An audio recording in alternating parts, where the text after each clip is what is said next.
Recording in progress.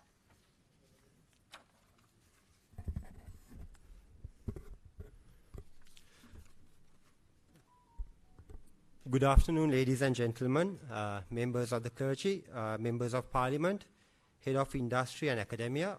We thank you for joining the fifth session of a series of roundtable discussions organized by the Gamini Korea Foundation under the Sri Lanka Innovators Forum.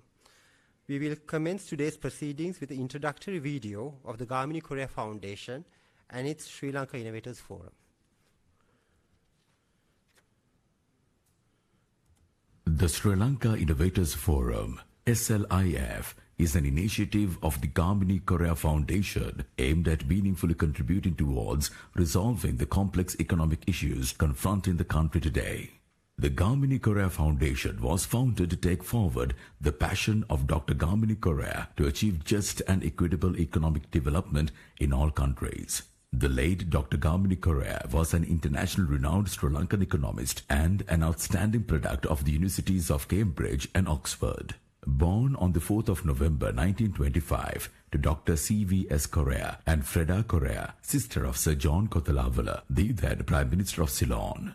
Dr. Gamini Korea's grandfather and granduncle were the famous freedom fighters from Chilo, Victor Korea, who was a member of the Legislative Council of Ceylon, and Charles Korea. His uncle, Sir Claude Korea, was at the forefront of Sri Lanka's entry onto the world stage at the independence and for many years thereafter.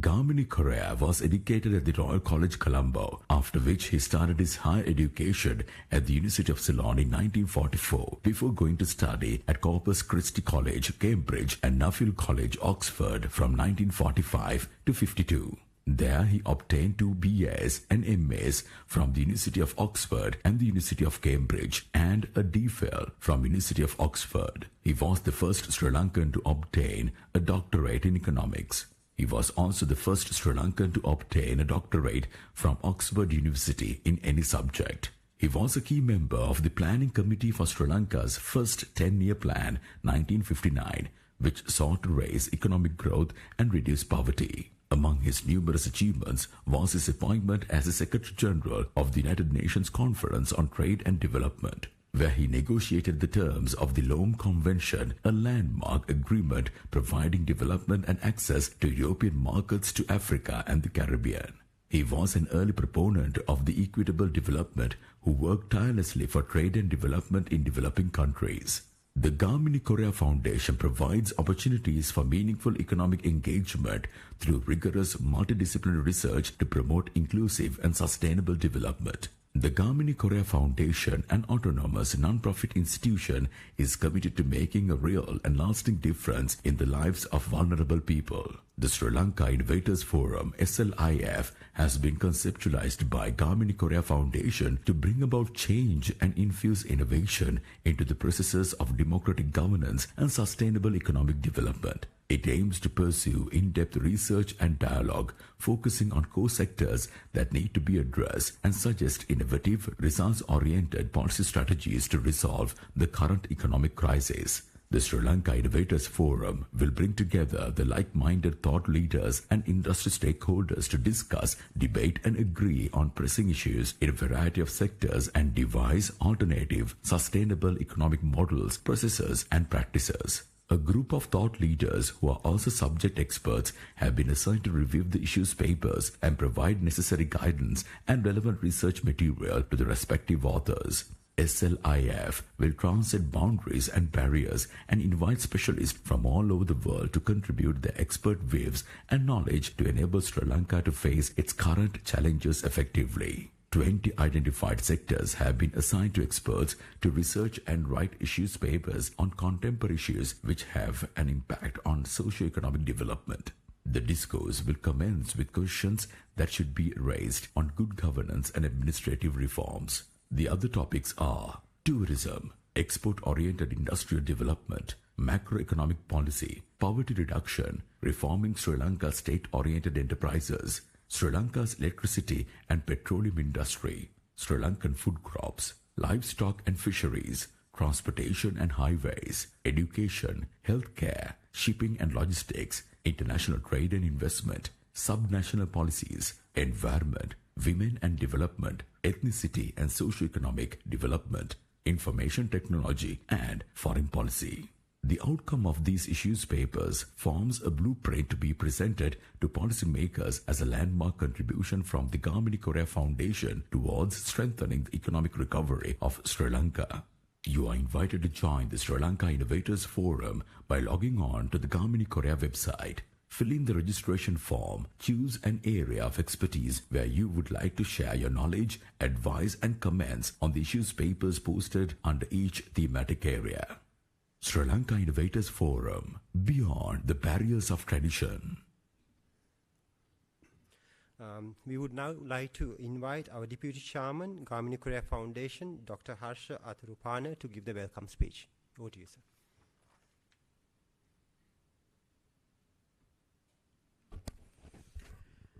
On behalf of the Gamini Korea Foundation, it is a pleasure to welcome this very distinguished audience. And just to set the stage for the discussion today, Dr. Gamini Korea paid great attention during his career, as many of you who have actually worked with him are aware, on issues related to governance and the link between governance and a variety of development topics and themes. And these range across all those topics and themes that you heard in the video that the Gamini Korea Foundation is covering in the research studies and policy analyses that are being conducted under the Sri Lanka Innovators Forum. And governance is a topic that really is cross-cutting. It is not a topic on its own, but cuts across all the other sectors that we work on as economists, and which is extremely important to get right because the consequences of errors are countrywide and economy-wide, and of course the benefits of getting things right are also national and also often international. So it's a great pleasure to have this session on governance led by our chairman, Dr. Lloyd Fernando, with whom of course all of you are familiar, and chaired by Emeritus Senior Professor Sirimevan Kolambage, who will chair the session and moderate the discussion. So let me invite, on behalf of the Gamini Korea Foundation, Professor Kolambage to commence this discussion on governance issues. Thank you.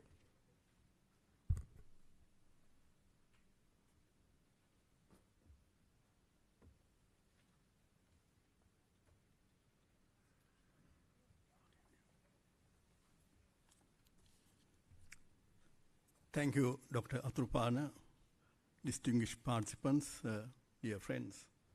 Of course, governance is a debatable issue, and in the context of Sri Lanka, it's a very important issue at present than ever before. As we all know, the country is undergoing a major economic crisis, and the government has launched a reform package in consultation with the IMF. The governor of the central bank is here. Of course, we are happy that he is here. He is very much involved in this reform process. The reform process started in March this year. And specifically, there's a package. As we all know, the IMF has imposed a package to correct the policy imperfections that had happened in the past. So in this policy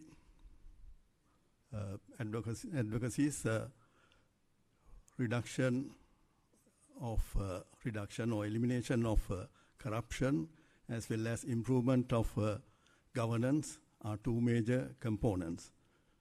So that means that the country has failed to improve or maintain and sustain governance over the past few decades or over the last couple of years. And also we all know that there's a kind of a corruption as well. So this we hope that this policy package will be instrumental in reforming the country towards advanced country in the coming years. So I must emphasize that, as you all know, without improving governance and elimination of corruption, this reform process will not be successful. So we have to accept, whether we like it or not, that we have to have good governance to recover the economy. So that's the present context. So in this background, the Gamini Korea Foundation, led by Dr. Lloyd Fernando and Dr. Harsha Athurupana, conceptualized this Sri Lanka Innovators Forum. So we have 20 issues papers written by eminent authors, and we consider this particular issues paper on governance, authored by the chairman, Dr. Lloyd Fernando, is very important. As Dr. Athurupana mentioned, it is a cross-cutting theme. So we have we have covered various issues in this series. So this particular issues paper is very much important.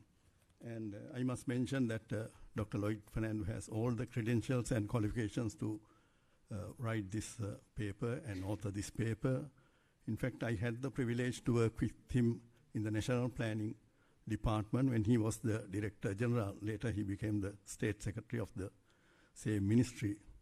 So I am not saying that we had a perfect system during that time, but at least there was a resource balancing mechanism through the National Planning Department those days. So no ministry could,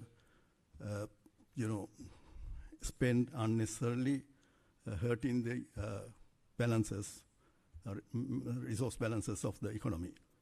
Because as we all know, each ministry or each department in the past spent a lot of money on various, I may say that some unproductive projects, and ultimately the central bank became the victim.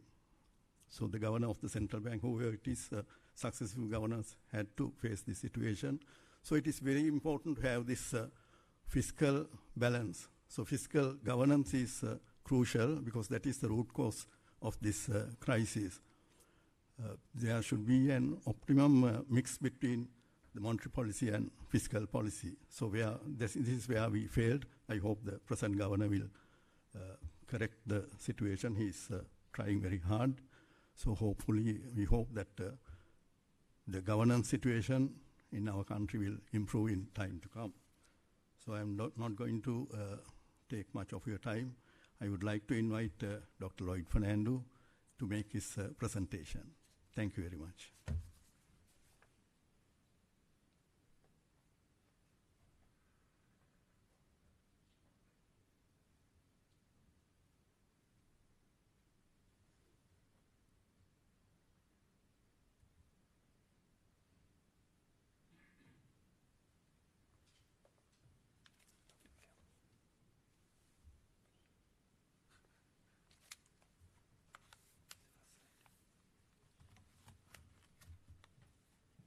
Thank you very much,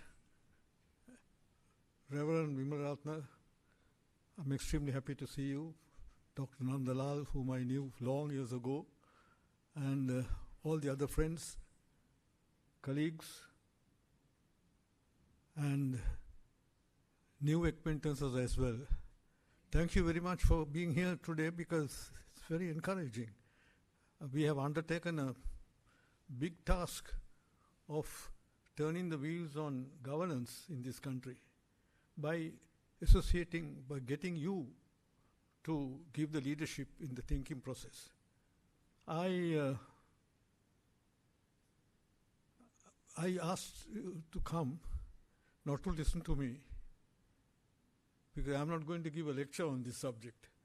I have written my paper, some notes were sent to you, and I hope you have had the opportunity to read them. And so our task is here to listen to you, to let us know what you think is right and what is lacking there in the paper. Dr. Columbagate told me now the time is running out Earlier he said 30 minutes, now it's going to be 20 minutes for me. So I have to manage everything within that. And I'm happy that Mr. Fernando has been helpful in putting all these things onto the model there. And let me, to give focus on the issues at hand, I'll just read out from the note that was sent to you. I say the country is today faced with an impasse not less challenging than what it faced in 1976. Then our external reserves had dropped to rock bottom level. We had lost our import capacity. Production of essential commodities could not meet growing consumer demand, and there were widespread shortages of goods which threatened social and political stability. The 1977 election results were a blessing in disguise. Otherwise, there would have been street riots leading to more authoritarian outcomes. Today, one may pose the question, are we in a similar situation or in a far more daunting one? We hear people asking for a system change. All the opposition political parties are invigorated by this call. But what is the system change they want? That is not clear. What is clear is that they want a political regime that could help them acquire basic needs, in particular food, medicine, educational facilities, electricity, water supply, and transport. These shortages are a reflection of our inability to import. We are not only unable to earn sufficient foreign exchange through the export of goods and services, but also to borrow to fill the financing gaps due to lack of international confidence in our ability to service debts.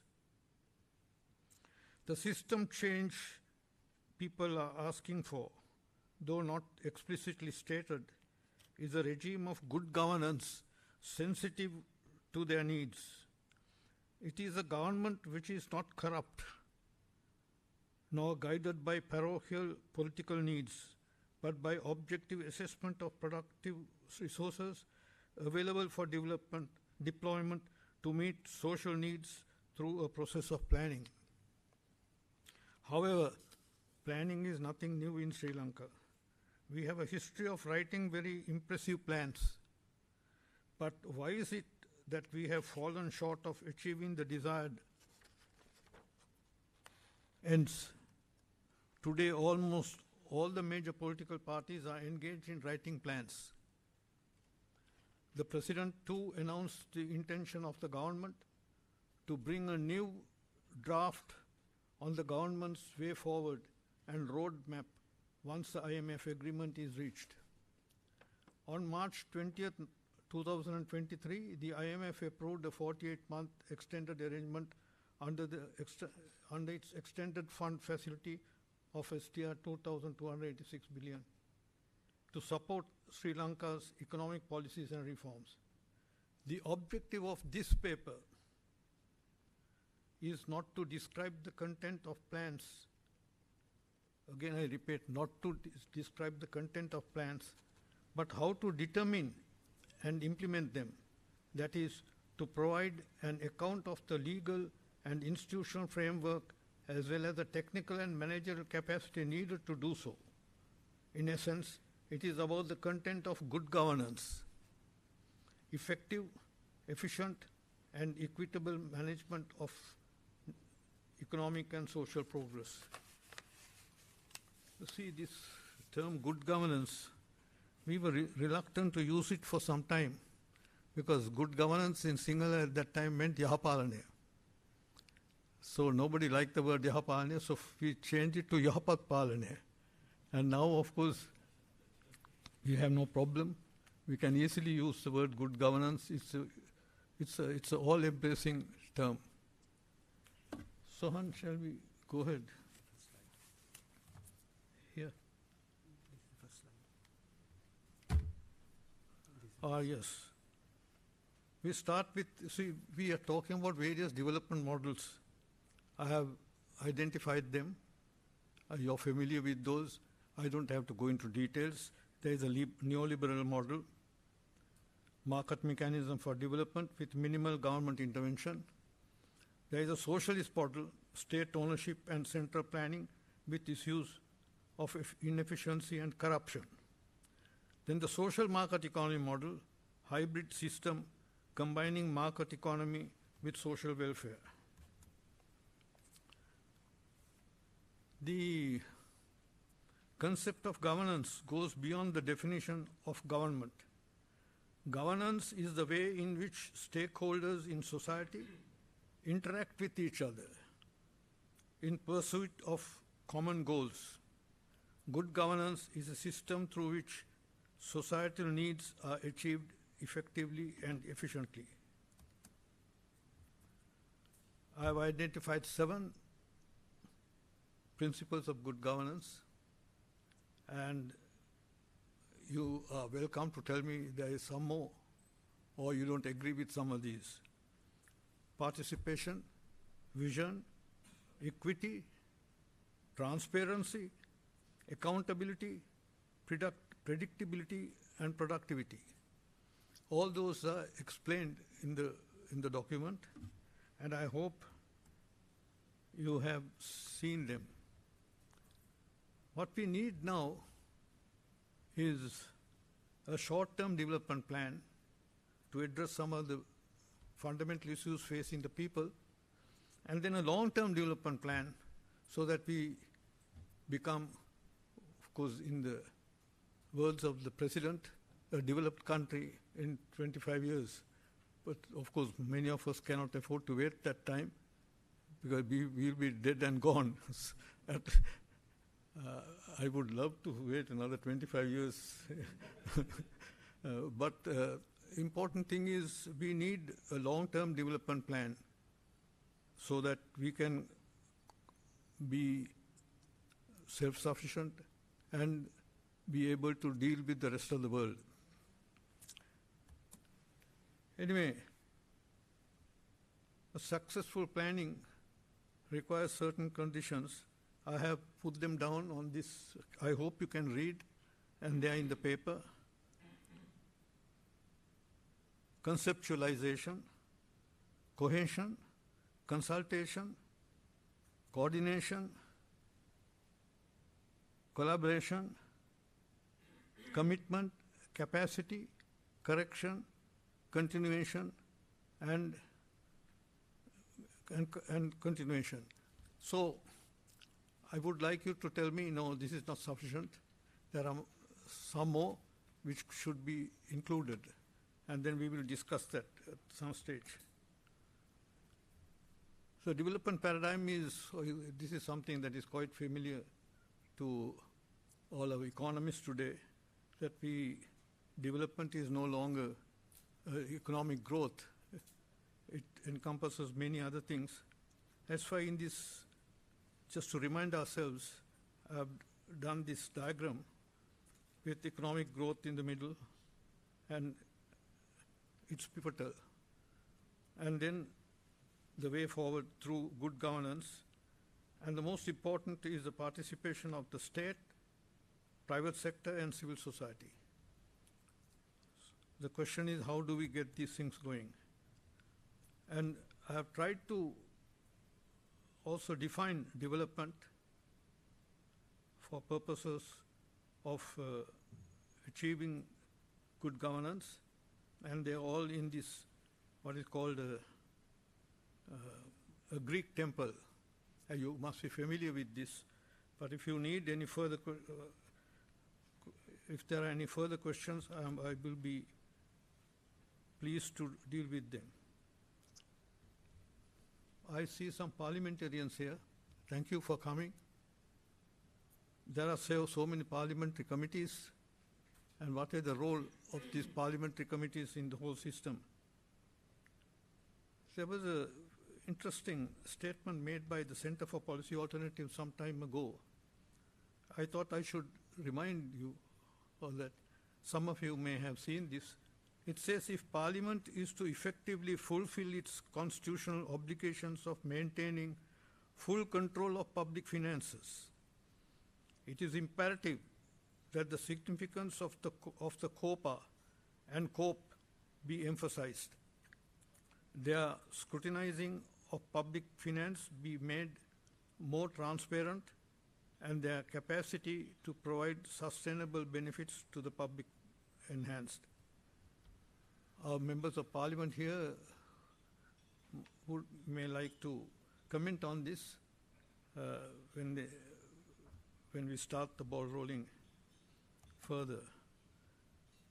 Then there is also subnational governance, on which there was a very interesting paper presented by Mr. Maliadh recently, and it took a lot of attention.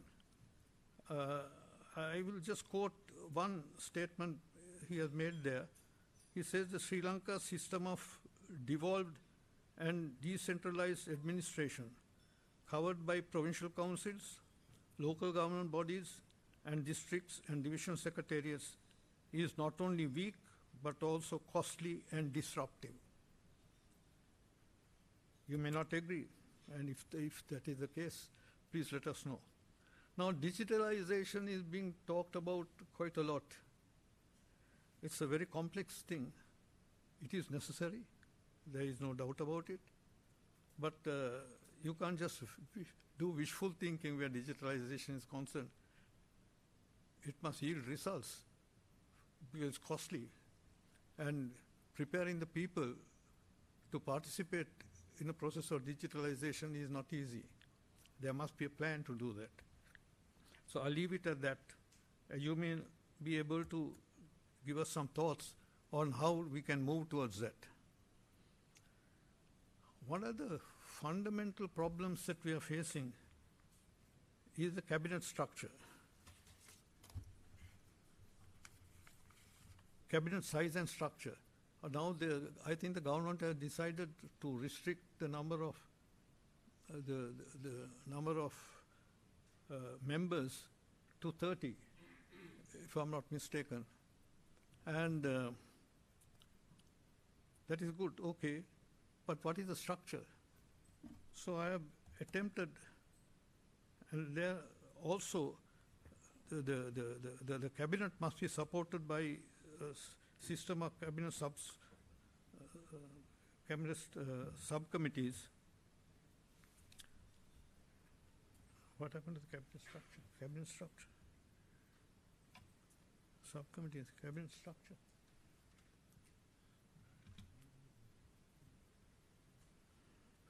It's not spelled out. No, you didn't want it to spell it out. You didn't want it to spell it out. That is the National Economic Council. Okay. We'll get back to the type of cabinet size and structure in the course of the discussion, and you will have a lot of things to say about it. I'm also talking of cabinet subcommittees and how they should be constituted. It's all there in the paper, and I don't want to repeat that. Then, one of the most important things I would like to suggest here is a National Economic Council. Because right at the beginning, when we were talking about governance, the principles of governance, the first one was participation. If we want the private sector, civil society, also to be engaged with the government in developing the country, then we should have a system where we'll be able to talk to each other and participate in a creative way. So I have given there a structure with representation from the private sector.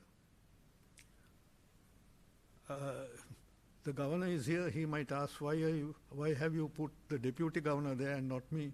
No, I thought you will not have the time to participate in the National Economic Council, but your deputy governor can always come and report to you what happened and get your instructions. All the others, please take a good look at that. And this is very important. I must tell you, the National Economic Council is something which we have been dreaming of for quite some time. And but it needs a good secretariat. And I have suggested that the National Planning Department, the Director General is here, can play a very big role as a secretariat of the National Planning Commission. And we did that. You see, without all this fuss at that time, there was no National Planning Council. Of course, early when Dr. Correa was there was a planning council, and he was a secretary. But the economy was less complicated than now. But later on, we moved towards a situation where the National Planning Department played a very key role in development policy making. And there was a lot of participation.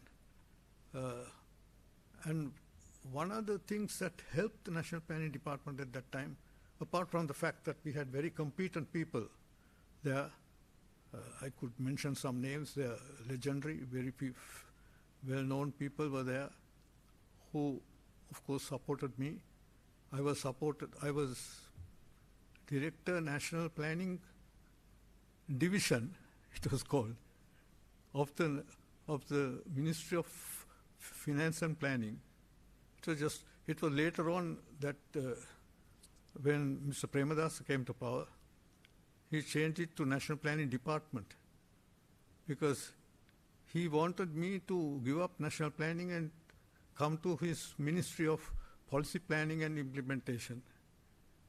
And Mr. Paskalingam was there, Mr. Mahadev will know. I was asked to join, and I told Mr. Paskalingam, no, I don't want to go anywhere. He said, but it's a higher position. State Secretary, Ministry, and the Minister was Bimal Vikramsinghe, and but worked under the President Premadasa. I said, no, I'm not interested. Let me handle my own small division, National Planning Division. Mr. Paskalingam spoke to the President and later told me, no, you can keep both. So I was not only Director National Planning Division, it became National Planning Department.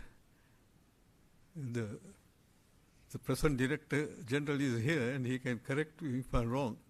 And then I was also put in charge of the policy planning, State Secretary, Ministry of Policy Planning.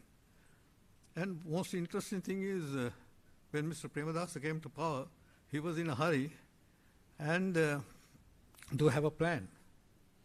So he told Mr. Paskalingam, ask Lloyd Fernando to prepare a plan. He gave me 1 week's notice. That was very good. And within 1 week I had to prepare the plan and give it to him. So Mr. Paskalingam spoke to me. I told him, no, how do I prepare a plan and sit down and write some story? Then he said, no, the President says it's a very simple thing. Take the manifesto of the party and she can take those chunks and put them into certain boxes and we have a plan. I said, nothing doing, not with me. You ask somebody else to do it. And he went, but you see, most interesting thing is, if it was some other president, I would have been thrown out. He asked me to come and see him at Sucharita. I went to see, for the first time I met President Premadasa. He was in a room. There were a lot of other people waiting to meet him, but he said, no, I have asked this man to come at such and such a time, ask him to come. So I went. And he was with a pencil, or a pen and a piece of paper, waiting to jot down things, and he asked me, what's the problem? I explained to him, sir, this won't work. And I explained to him the ramifications of the sectors and how they interact with each other. He listened to me and he said, okay. And he changed his mind. So that's how, anyway, I don't want to talk about it anymore. But most important thing is there was a lot of coordination during that time among ministries and departments. First of all ministries had to work with the National Planning Department, whether they liked it or not, because resource allocations, capital allocations went from the National Planning Department. And Now that was done with people in the National Planning Department. In each sector, there was a director in the National Planning Department in charge of each sector. And those directors were in full control of the sector, along with the respective ministry. That was very good. And finally, most important thing is, while that was there, that discourse was there, national planning people did not sit down and write the plans. Neither did the ministry people write plans on their own. They had a discussion and did this. And most important thing, and this is something, if you're interested in governance, is the role that was played by what was called the Committee of Development Secretaries. It was chaired by the Secretary to the Cabinet, Mr. GVP Samarasinghe. You must have heard of him. He was a close friend of Mr. Jaya Jayawardena and had wielded a lot of clout. He was a chairman. And this committee met every Tuesday and discussed issues that were to come up at the Cabinet on Wednesday. Interesting thing is, the National Planning Department became the secretariat of the Committee of Secretaries, and I became the director in charge of that, or the secretary of the Committee of Development Secretaries. So I had very good rapport with Mr. GVP Samarasinghe. Before the meeting, every Tuesday, for half an hour, I met him in his office, and we went through the agenda, the minutes, and then also the issues that should be taken up for discussion. This is something you should really think of. You see, where how the secretaries of ministries got together. I don't want to waste your time talking about the role played by each individual secretary. Some names come to my mind, you see, and they were very active. And we shared tasks, we understood the problems, and we shared the tasks to be performed by each ministry and department. So Committee of Secretaries is something which is worthwhile thinking of. But to do all these things, ultimately, we need a strong public service. I must tell you, now there are some members of the public service here, I'm sure they will agree with me. It's in shambles. Maybe I'm not very good at describing things. It's complete shambles, the public service. I tried, even though I'm now retired long years ago, I had some friends from the public service who came to see me, and I told them, okay, let's go and see the Secretary Public Administration and try to do something. No, it won't work. You see, am I taking too much time? Okay, I'll finish in 5 minutes. And even in the best of times, to me the best of times was when Mr. Ronnie DeMille was the Minister of Finance. That was the best time for planning. I mean, if you post this question, I will explain to you why I say this. Now, at that time, Ronnie DeMille felt that we need a better public service. And he talked to me about it. And he took me to Korea, to the KDI, Korean Development Institute, Bangladesh Development Institute. And finally, we went to Netherlands and we met the ministers there, and we watched how they conduct their affairs. And finally, the Netherlands government decided to help us to set up the Institute of Policy Studies, where public administration is concerned, which was connected.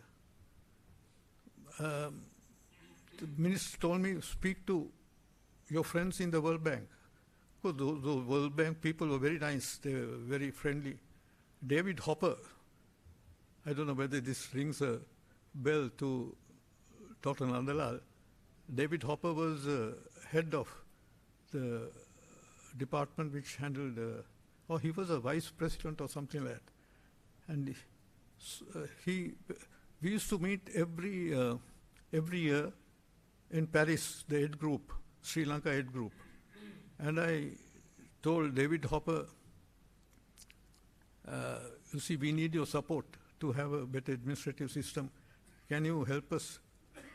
He put his arm around me and said, Lloyd, okay, we don't have that kind of facility. You talk to the ADB or the UNDP. Fortunately for me, Mr. Shelton Manasinghe, some of you are old enough will know the name. Shelton Manasinghe was retiring from the from ESCAP. He was director economic affairs, and so somebody said, "Well, why don't you ask Shelton to come? You have seen this report now. Shelton Manasinghe's 10 volumes, fantastic. What happened? Nothing. You spent so much time and effort. And how well is the IPS being used by the government after all the effort? It was not easy to set up an institute like that. So I hope we have the new director, the Lakshman Kadirgaon Institute, with us. He is on our board. He is capable of doing something with the Lakshman Kadirgaon Institute, which is very important. So anyway, I don't want to go too much into these things. Let me just conclude by saying the main thrust of this presentation is that in the ultimate analysis, what matters is not the ideology or development model a government proposes to follow, but its adherence to the principles of good governance.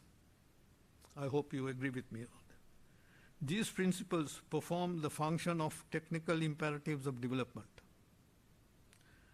Are there any other requirements which are not substituted under these categories? Are not subsumed under these categories? What are the legal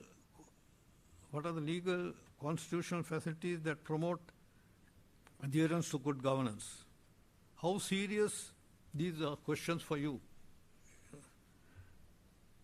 How serious is the question of loss delay caused by an archaic and cumbersome legal system?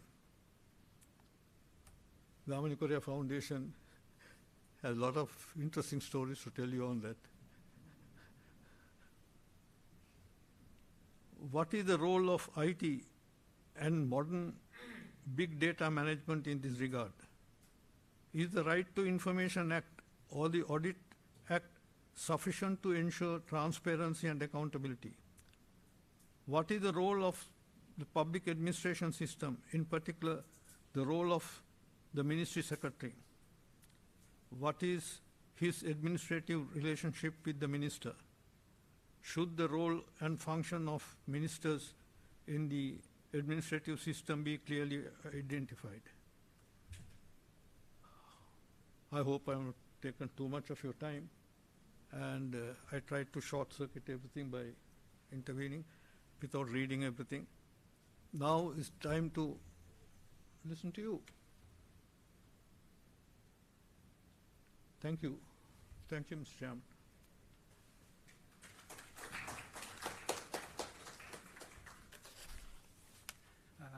Thank you, Dr. Lloyd, Chairman of the Gamini Korea Foundation. Now I would like to invite Professor Columbage to commence with the Q&A session. Professor Columbage, over to you.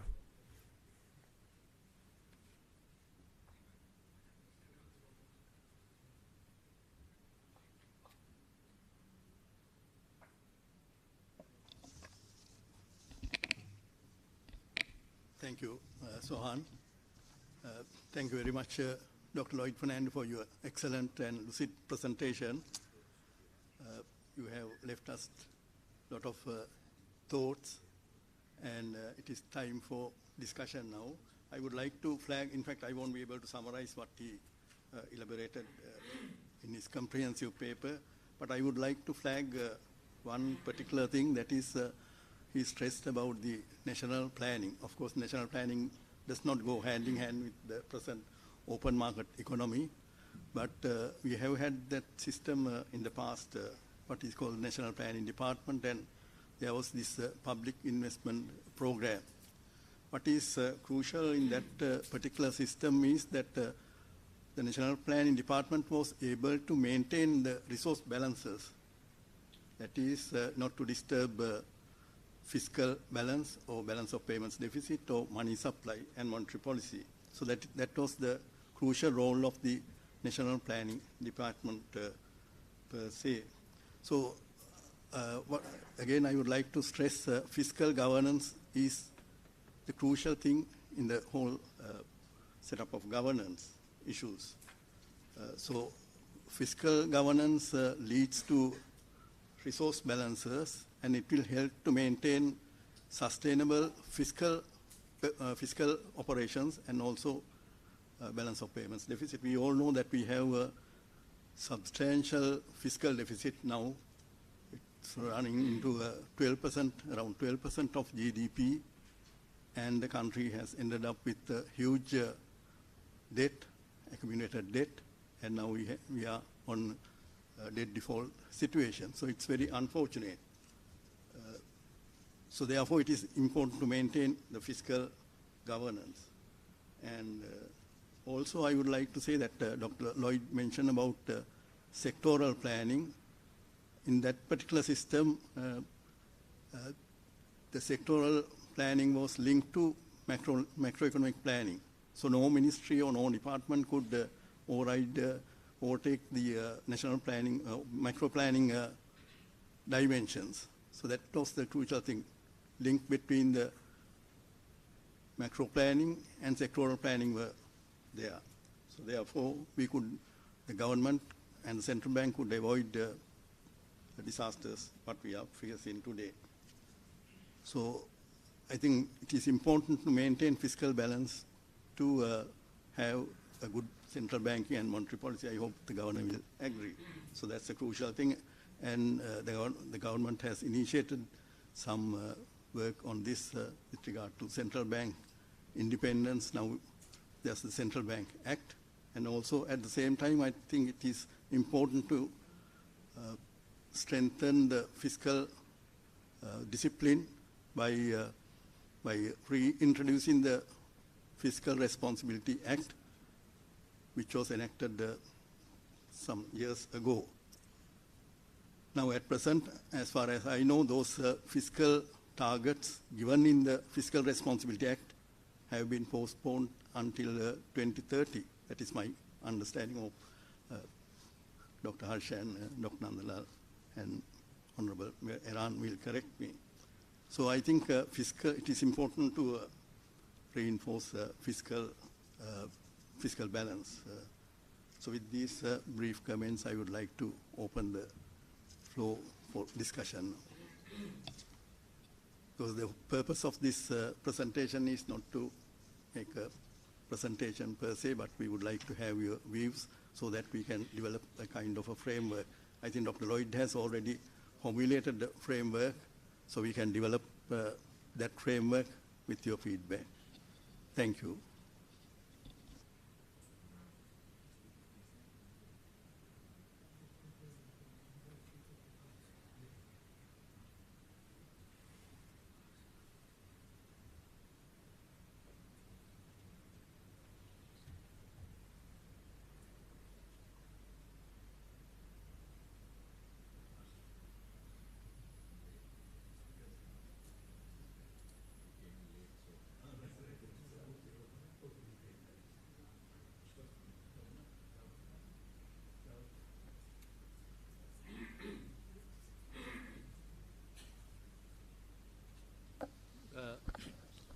Thank you very much. I think I'm not quite sure why the Government Central Bank is asked to intervene first in this forum. We have people, large number of the lawmakers, and when we talk about the public finances, we have a lot of lawmakers, so they are the key responsibility in terms of governance. But anyway, I think first of all, I must congratulate Dr. Lloyd Fernando for coming up with a comprehensive, as you said, that's covering a lot of areas, as well as the theme of good governance, basically cutting across all the sectors, and that's an important concept, and also the way that the ideas has been written is in a very simple language. I think for me, I didn't have much time, but when I got into the car from my office here, I just skimmed through. I saw very easy to read and in very simple language. I think quite and covered a lot of areas, and very important paper that I must congratulate first for the contribution that we have done in this paper. When it comes to good governance, and obviously this has been a very popular theme, especially recently after we've seen this what you call the Argalaya. People, that's what people demanded, a lot of public demanded, this good governance and corruption under rules. And also talk about the IMF program and the crisis, where this is the first time in any IMF program, the 17th time. It's one of the key pillars is to address corruption vulnerabilities and governance challenges. Is after the 5 is one pillar. And if you read the document under the, at the initial stage, there are certain benchmarks that has been identified by the government and the IMF and the World Bank to deliver in that area. For example, now we all know the parliamentary anti-corruption bill is one of the things, and the bribery and corruption, the amendments. Of course, central bank bill is also part of the governance measures, and most important part is for us to identify what are the corruption vulnerabilities and governance issues. Need to identify the gaps. So there's a diagnostic study done by experts coming from IMF, World Bank, and other areas, global experts. They have conducted the initial diagnostic study, cutting across all this lot of sectors. For example, the Inland Revenue, Customs, Excess, and AML safety. This is area that has not been covered. New area that is anti-money laundering and counter finance. That's most important, one of the important areas, and the corruption, the bribery, all other areas. I think that what we are looking forward is to see, first identify, in addition to initial reforms, identification of the gaps in these areas, and then incorporate those things into the next 4-year program. Idea is to build institutions, address corruption vulnerabilities. That's a basic foundation for stable economic growth going forward. This is why I think it's important, and I thought in the diagnostic study, the team that they were here, I hope that, I'm not sure whether we had the opportunity to talk about, but this also covers a lot of areas. They also had a lot of consultation with large number of stakeholders, including the private sector as well, the parliamentarian chambers, everyone had a good, and also with the institutions, social government institutions. And I think this work is basically pretty much supplementary to what we are looking forward, and identify the areas and then incorporate those into, get the government commitment to implement all those things. Especially when you have program under the government will have to give commitments, and also the timeline of implementation. So also any government can be committed to implement all these things. And my other comment relating to what Dr. Lloyd Fernando just mentioned about the earlier system that had worked well. I think this, you know very well, this National Planning Department and the work stream, and as well as cross checks and balances in fiscal expenditure of taxpayer money, and proper analysis that system. I think why that has, we have to think about why that system has not continued. As in my view, is basically this is where we need to develop institutional frameworks and develop institutions rather than systems. So when you had this good system, changing administration would certainly always change that good system. That's what we all see. What that you told, you are talking about good systems, but that has not continued. For us to have a continuous, strong, robust framework, that's where to develop institutions with proper legal frameworks, so that changing administration would not change the framework. So that's, I think, one lesson that we need to learn, and this is where this diagnosis study, once we identify, we need to bring in robust framework and develop institutions so that the system will continue irrespective of administration. Without that, I don't think even going forward, we talk about this system, any new administration is going to change what we identify as good practices, good things. For example, the best example is the central bank. So that's why we're trying to incorporate what's best practices into the institution, into the framework, so that irrespective of who is appointed to the central bank, the system would prevail. I think that is one comment based on what you said, and we need to identify all these areas and can learn lessons. I don't think I should be making a lot of comments. I think I'm not an expert on all these areas, but overall macroeconomic, all these areas, I think if there are any comments, I can come back. And I'm waiting to hear from a lot of other stakeholders, much more important stakeholders in this area. Thank you very much. Thank you, Dr. Veerasinghe. Any other comments from others? I think the governor raised a very valid point that it is important to continue the institutions. To have that kind of continuation, we have to have a proper legal system. Yes. So, yes. Please identify yourself and.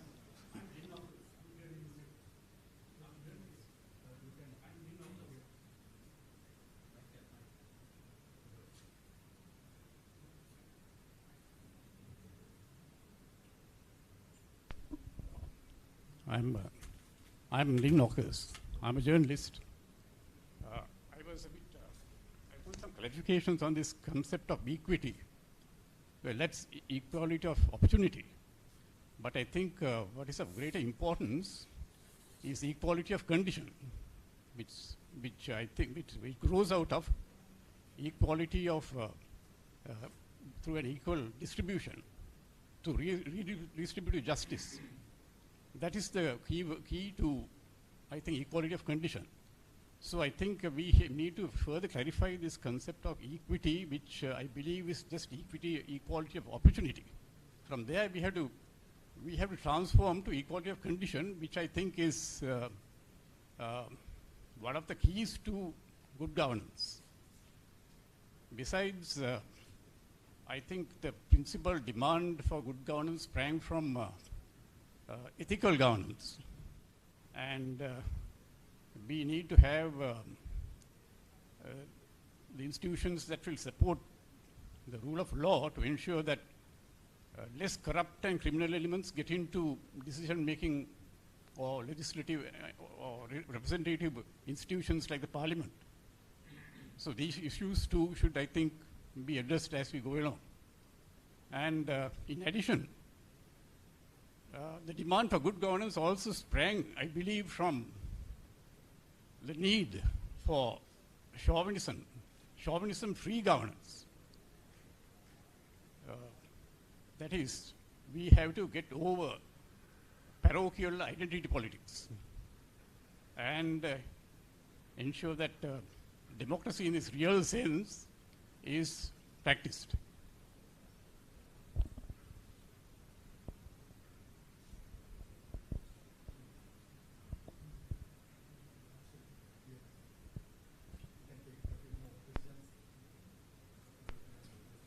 Is it clearer now?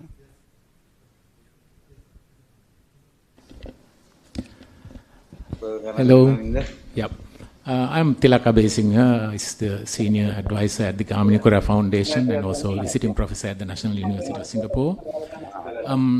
I really like the comment that Governor made.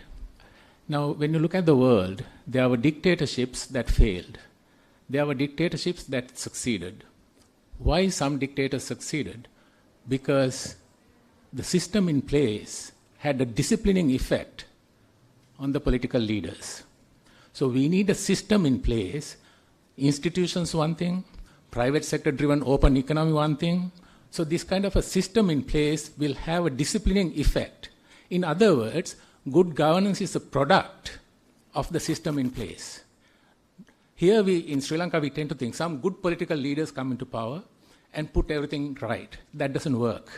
We need a system in place that can discipline the political leaders.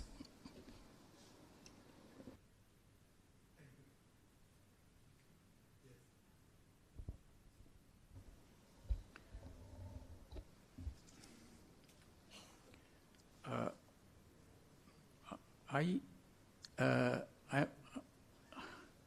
not sure how to commence my remarks, but I'm somewhat disappointed that the issue of governance has been set within the framework of macroeconomics, and I would urge that governance extends beyond macroeconomics. I have a problem with this paper, Lloyd. The fundamental problem with this paper is that it's set within a centralized approach to governance. You're locating all your principles of participation, etc., at the center. Now, the danger that arises from that is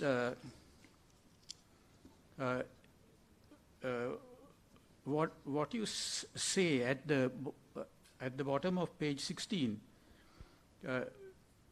following the principles of participation, you say that, as mentioned earlier, they take the form of technical imperatives of development, which go beyond ethical and moral considerations. So we are reducing governance to a technical operation. And I'm not sure whether that's how one should approach governance. Because earlier, in your definition of good governance, which is in page 5, you say that it is a system of stakeholder interaction. Now, if it is a system of stakeholder interaction, the central focus of governance should be on interaction. Now, which should then bring up the social and the institutional. Reference was made to rules of the game, institutions, which brings up the centrality of institutions in governance. And I'm not sure whether you have addressed that adequately in this paper, Lloyd. Now, if you were to take a social institutional approach, whether you locate, whether we talk of a cabinet of ministers, a parliamentary committee, these are socio-technical systems, and these are socio-technical systems. Now, let me come to one other point, and I'll shut up. On page 31, you refer to Chandra's paper on subnational governance. Now, I feel that when we talk about governance, we cannot ignore or forget the fact that we cannot ignore the basic structure of government that we have in Sri Lanka. It's a multi-level system of government. And the operative level is not the center to me. The operative level to me is a subnational, the territorial. That is where implementation takes place, whatever policies that are formulated. So the issues at the subnational level, need much greater focus, much greater treatment when we look at governance. I will not go into the issues of subnational governance here because there has been a paper, that's not. One last point. Now, we also seem to feel that governance is about national planning. I would like to take a slightly different view. Now, in page 11, you talk about long-term development plans, and you talk about planning. Isn't Sri Lanka's planning experience a centralized experience?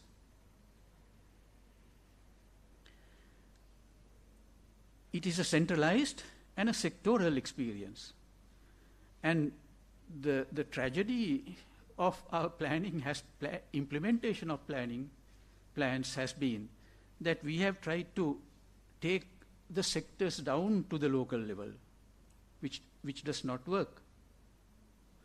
Now, that is where subnational governance becomes important. Governance at the subnational level becomes important.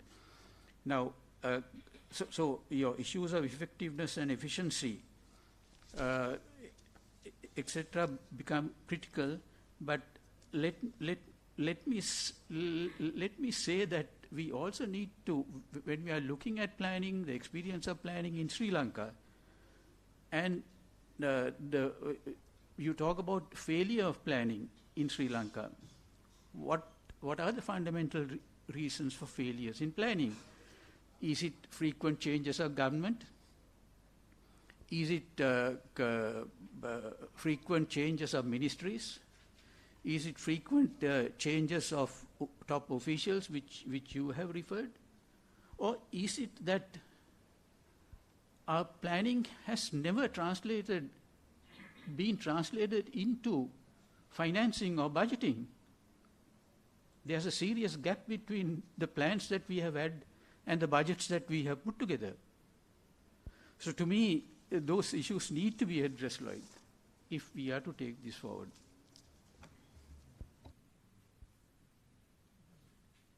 We are you see, answer, I'm sorry, each and every comment, because there is no time. But you see, what I want to do is to put all these things, you see, your comments will be all recorded, and I'm going to come out with a book which will contain all your, it's up to people to read and decide what is correct and what is not. So, sorry, I agree with some of the things which Ashoka said, and at the same time, there's some correction required. There seems to be some misunderstanding, but if I go on that, I'll be depriving other people the opportunity to speak. So I would like to listen to every one of you, if possible. Just to make a brief comment on Ashoka's comment about national planning. Of course, we are having a free market economy now, and we can't go back to the central planning system. But what Dr. Lloyd has stressed is that we need to have a sectoral coordination between the ministries. You know, it is a kind of an indicative planning mechanism, not a socialist type planning, but indicative, because indicative planning is important for the private sector to read the minds of the public sector officials, you know, of government policies. So it's a kind of an indicative planning, but what is more important is to have sectoral balances. And also I agree with you that governance should not be restricted to monetary policy. I'm sorry if I give that impression, being an economist. But of course, governance goes beyond economics. I think it is mentioned in Dr. Lloyd's paper. If we have this global governance indicators of the World Bank, it covers many areas. like law and order, participation, equity, as Dr. Lloyd mentioned. So it goes beyond economics, and also governance is beyond, it goes beyond the private sector, goes beyond the public sector. The governance doesn't include only, not only the government sector, but also public sector. All the stakeholders are involved, and I think it is mentioned in the paper. I'm sorry if I mentioned that governance is restricted to macroeconomic policy. Thank you. It's about people, Siri. People, yeah.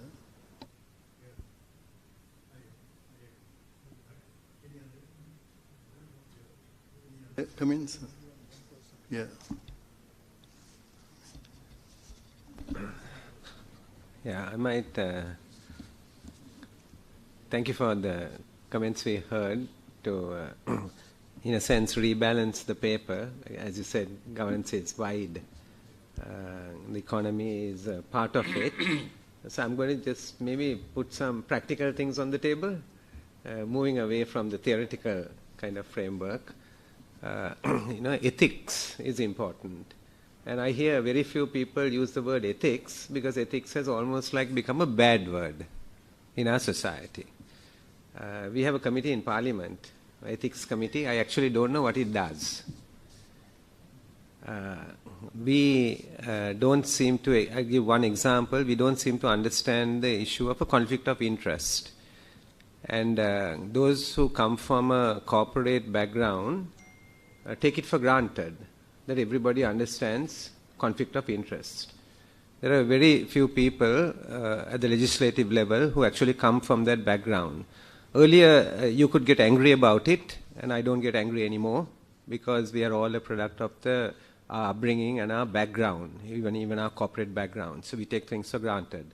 So you have the media going before a media minister, and asking him, saying in the height of COVID, how come these young ministers have gone to Japan for some, I can't remember what it was, some sports event.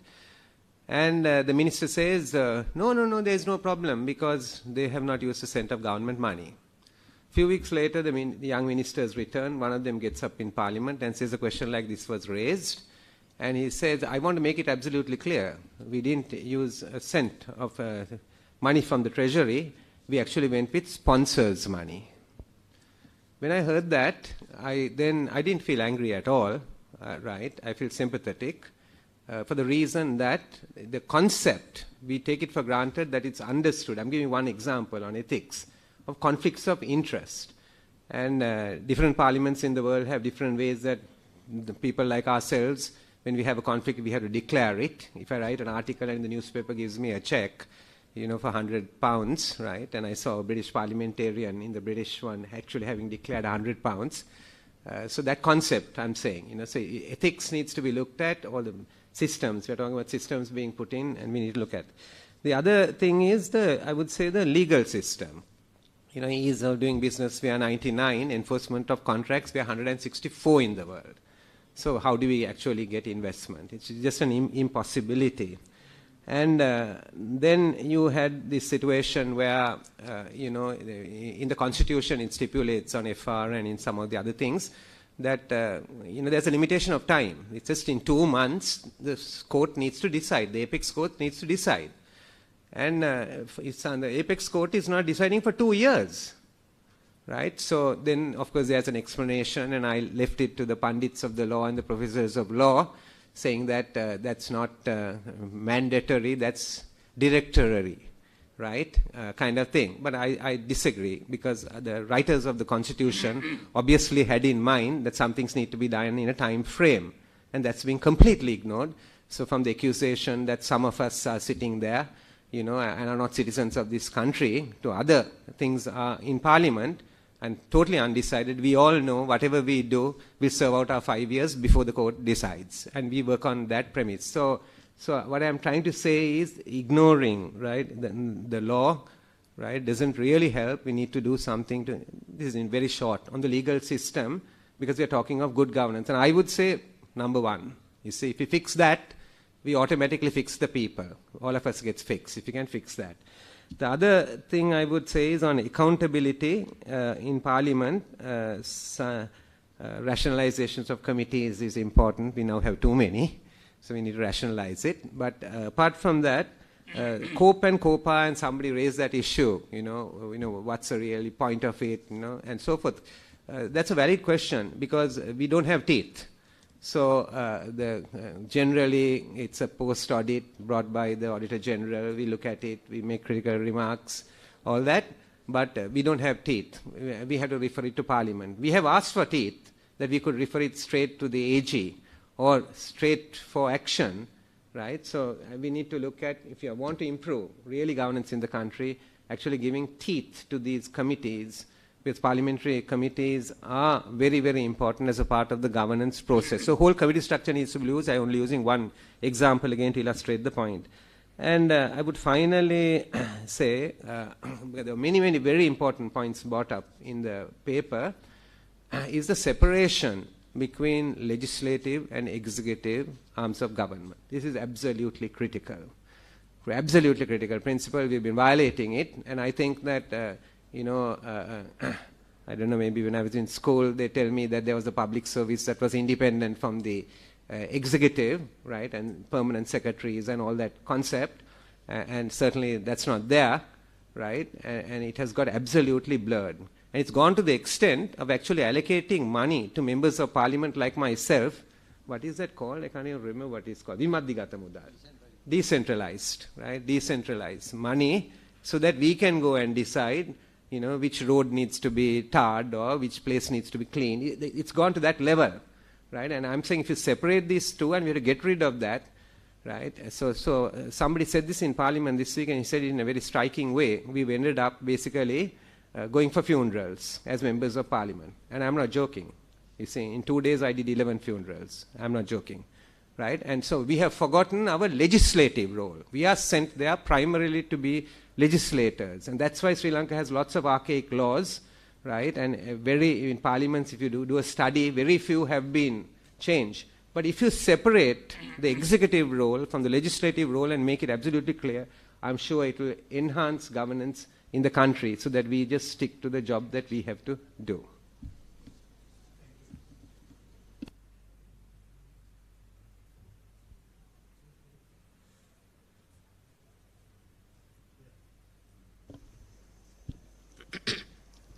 Thank you very much for inviting me to this very interesting discussion. And I would like to just to add one point what Iran said on parliamentary oversight exercises.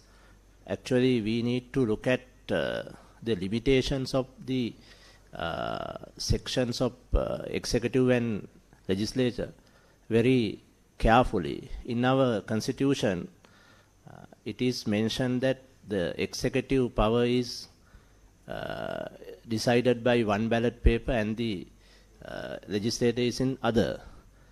But they mix up with making the cabinet of ministers. The 30 cabinet of ministers is extension of the executive arms.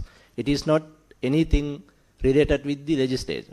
But in our constitution gives this link to the legislature, and they run the show in the parliamentary affairs at the parliament. Now, for example, we as the COPE members and as a COPE chairman, we were trying to get some power to the standing orders which governs the parliamentary oversight committee called COPE. But the standing order subcommittee runs by the ministers. Then they don't want their secretary to be powered by the COPE in order to take some decisions on their own decisions. So I think we are mixing, and there is a very substantial lacuna here that in the constitution in 1978, though they have identified that these two powers, executive and the legislature, are two different ballot papers, they are mixing together in some forms, and that mix completely mess up the parliamentary system. And it relates with the oversight as well. Just one point that I could like to bring here. Thank you, Professor Herath. Yes. Mr. Malian.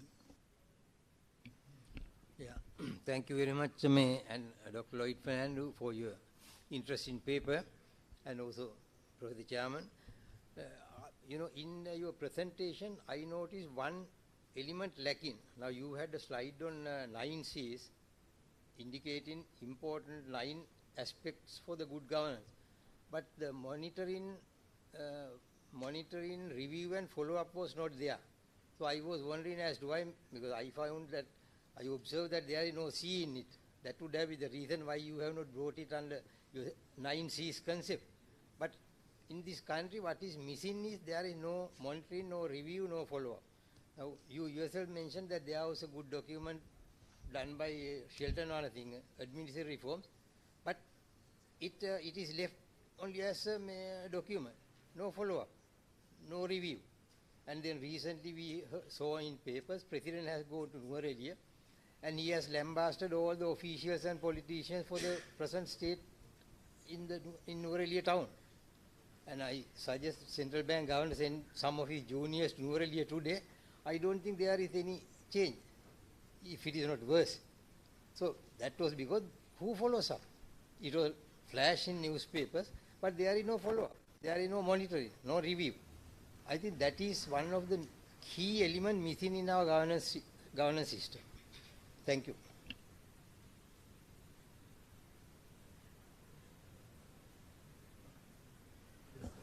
Sorry, Dr. Lloyd Fernando, I haven't been able to read the paper and I came in a bit late. I apologize, but a couple of things I want to mention. I mean, for instance, let us look at the Niti Aayog model. The Indian National Institute for Transformation of India, I think that's what it stands for. The old National Planning Commission that has got transformed. And it looks at a whole bunch of things about how India is going to be transformed in the next 20, 30 years. What is the role that IT has to play? What is the role of,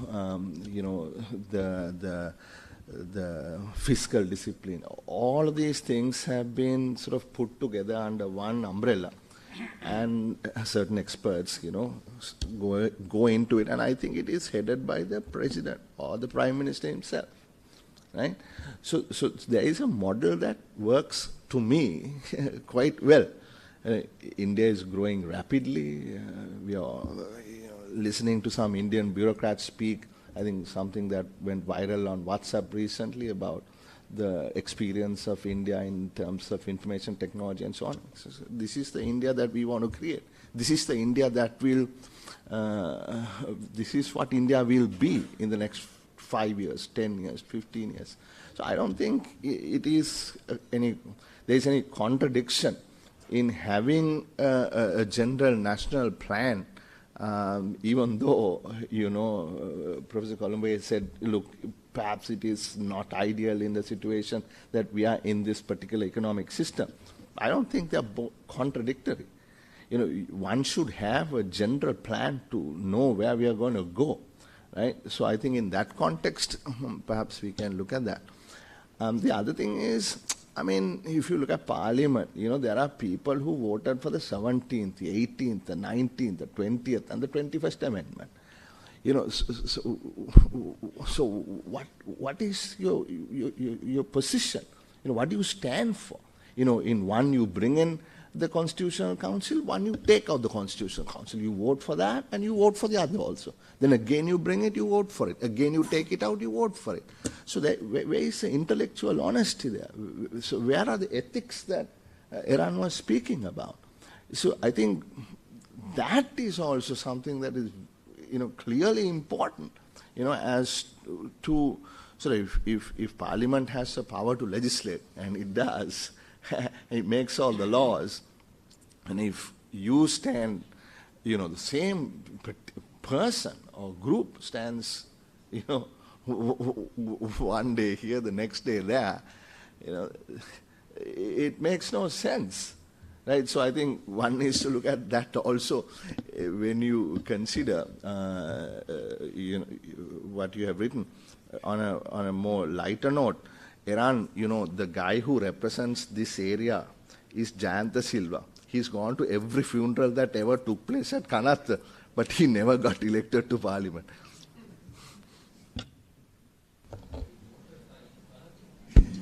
voters are dead. Mr. Chairman, please permit me to place some thoughts before you. I come from a corporate background where this concept of governance is much more clearer and effectively implemented. I think the paper correctly pointed out that governance is a cross-cutting theme which goes across any organization, any body, because it deals with principles and the structure of the body. To give you an example, if you take a company, a limited liability company, which is commonly known to everyone, there are three bodies that constitute the company. The shareholders, who elect the board of directors, and the directors appoint the management. Very separate three bodies. And the three bodies have their own fields of activity, their own responsibilities. The shareholders are the owners of the company. They appoint a director, a board of directors, who will look at the investments they have made and see that the investments are wisely used to get them a return. Then the board of directors, their task is to look at the employment of those funds. They themselves are not going to do it. Therefore, they appoint management, a CEO, and a body that looks after these management, people who are capable of running the company. A very clear distinction of the roles that each one has. And there is also another principle in the governance structure. It is not only the separation of powers, because going back to the old philosophy of Montesquieu in French, who defined the separation of powers theory, that it is not wise to deposit the plenitude of power in one single body. It is better to have several bodies separating out the role, with each having checks and balances against the other. So in the corporate world, if a board of directors, if one of the directors tries to run the company, if he comes every day to the bank or the company and gives directions to the CEO, recruit that man or invest here or buy these goods, that certainly is not permissible in a corporate sector. The directions by the central bank issued to banks and other corporate bodies, the code of ethics, code of governance issued by the Institute of Directors, the corporate body of all the companies, stock exchange, has clearly said that the role of the board is to look at the vision of the company, the long-term vision of the company, and appoint people competent to run the company. They are not the people who will run the company. We have found great instances of the chairman going and running a company to the very disaster of we have examples, I don't want to quote companies, but we have found charismatic chairmen who have done that and brought the company to zero. And in the shareholders, their task again is not to run the company. And the executive, the management, which is the third body, has no right to dictate to the board and say, look, this is what the policy of the company should be. That is the board's function. The board's function is to set the long-term goals of the company and appoint. And there are very distinct rules with each body given in many of the directives that are issued by the governing bodies of these corporates. When you translate this to government, we find some of the things being applied, but some of the things being very vague and blurred. Taking the first principle of the separation of powers, we find the principle of the legislature, management, and judiciary very clearly set out. The judiciary has a distinct role, but with regard to the executive and the legislature, as was pointed out by two of my MPs which spoke before, there is a blurring of the lines between the roles of the executive and the legislature. You find certain ministers dictating and decide on the procurement of goods in a corporation, the appointment of the accountant in the corporation, or the whatever the tender that is used to buy certain goods. So they are running the corporation virtually. They appoint the chairman, and the chairman is therefore obliged to run the way he wants, and it goes down the same way with all the decisions of the corporation. So these are the fundamental questions of the whole governance issue in relation to it is an issue that doesn't concern itself with what kind of planning we have. Whatever kind of planning we have to have those principles. It is the principles we are concerned with. What are those principles? There are well-known principles.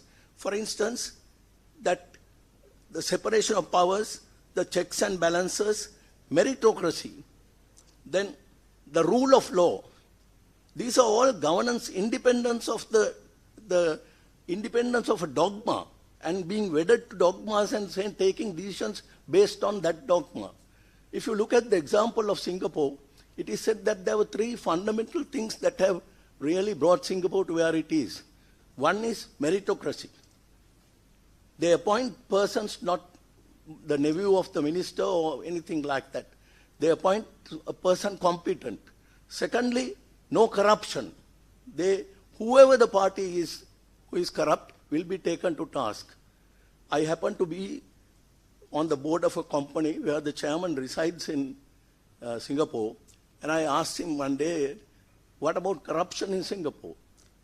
He said, Ranjit, I don't know to what extent it is, but if you get caught, you're finished. He said, we had a recent case of a secretary to a ministry. This was some time back. Secretary to a ministry where the servant girl employed by him at home, the domestic, the wife, the lady in charge had burnt her. And this domestic had made that statement to the domestic on the neighboring house. That servant had really reported to the master, and he had taken it up with the government. Both the minister and the wife were tried in court. The minister, the secretary, was given 12 years imprisonment, and the lady given 10 years imprisonment. And the judge in his decision had said, look, I know that you didn't do this to the domestic, it's your wife, but you are a secretary of a ministry. And what is the example you hold out to the people? So he says that is the governance, the system. Whoever it is, if you're caught with corrupt act and dishonest act, you're dealt with. Here, we don't have that. The rule of law is not applied commonly or uniformly to everyone in the country. Then we have the conflict of interest issue, which I think Iran said very, very clearly in the corporate sector. If you have an interest in a particular contract and a supplier, or if you have a relationship with a supplier, then you're first supposed to declare that and not participate in the decision making with regard to that tender. So very clear rules are set out. So the questions to me is, the concepts of governance are clear. The principles, we can list them out very clearly. No corruption, rule of the law, all those can be listed out. But how do you enforce it in Sri Lanka when the leaders themselves don't follow the governance principles? How do you enforce it? Can we make them justiciable? Can someone take to court and say you have violated this principle of governance? Those are the issues that we need to face. Then can the governance rules be made into a form of act where some people can take the certain person to court because there is a violation of these principles. These are mentioned as good things but never implemented in Sri Lanka. So I would feel the issues of governance very clearly, the rules are very clear and they are applicable. Whoever runs a bus or a car on the road, whether it is a bus or lorry, there are certain rules to follow. So whatever government system you have, whether you have central planning or whatever it is, there is certain rules that we should follow. The interrelationship between the parties, the checks and balances, those must be built in. How do we bring this about? That is, I think, a central question that a body such as this should face if we are to really implement this whole thing in a meaningful way. Thank you. Thank you very much for your insights from the viewpoint of the corporate sector. Yes. Yeah, I'd like to just add something to what this gentleman spoke about. My name is Reban Veerasinghe. I'm an attorney at law. I'd like to speak. So, just to take a leaf from what the governor spoke about when he said the importance of institutions as opposed to systems, I strongly believe, agree with him. I believe we have the right system in place. The issue is some of our institutions of good governance lack teeth. And I think that's what we need to strengthen in order to have better governance. So what I necessarily talk about, if we are to talk about separation of powers, we have the judiciary, we have parliament and the executive. Apart from that, you have other democratic institutions such as media, civil society, which over time have lost their voice. And I think it's the importance of strengthening such institutions, especially the judiciary, giving people access, better access, would definitely bring about good governance. And honestly, I think that's where this whole aspect of digital governance that you speak about comes in, because there is an importance for transparency, there's an importance for data to be shared, and data tracking all aspects of government, all aspects of governance, which needs to be shared with the public. And you couple that with a far more effective, far more streamlined judicial system, which is governed by, once again, data, new innovations in terms of data and effective judicial process. I think you would have a far stronger check and balance on the government. So I think it's a matter of analyzing how the public can get involved in governance and strengthening those different components of which will bring about a far more effective system. Thank you. Thank you. Yeah.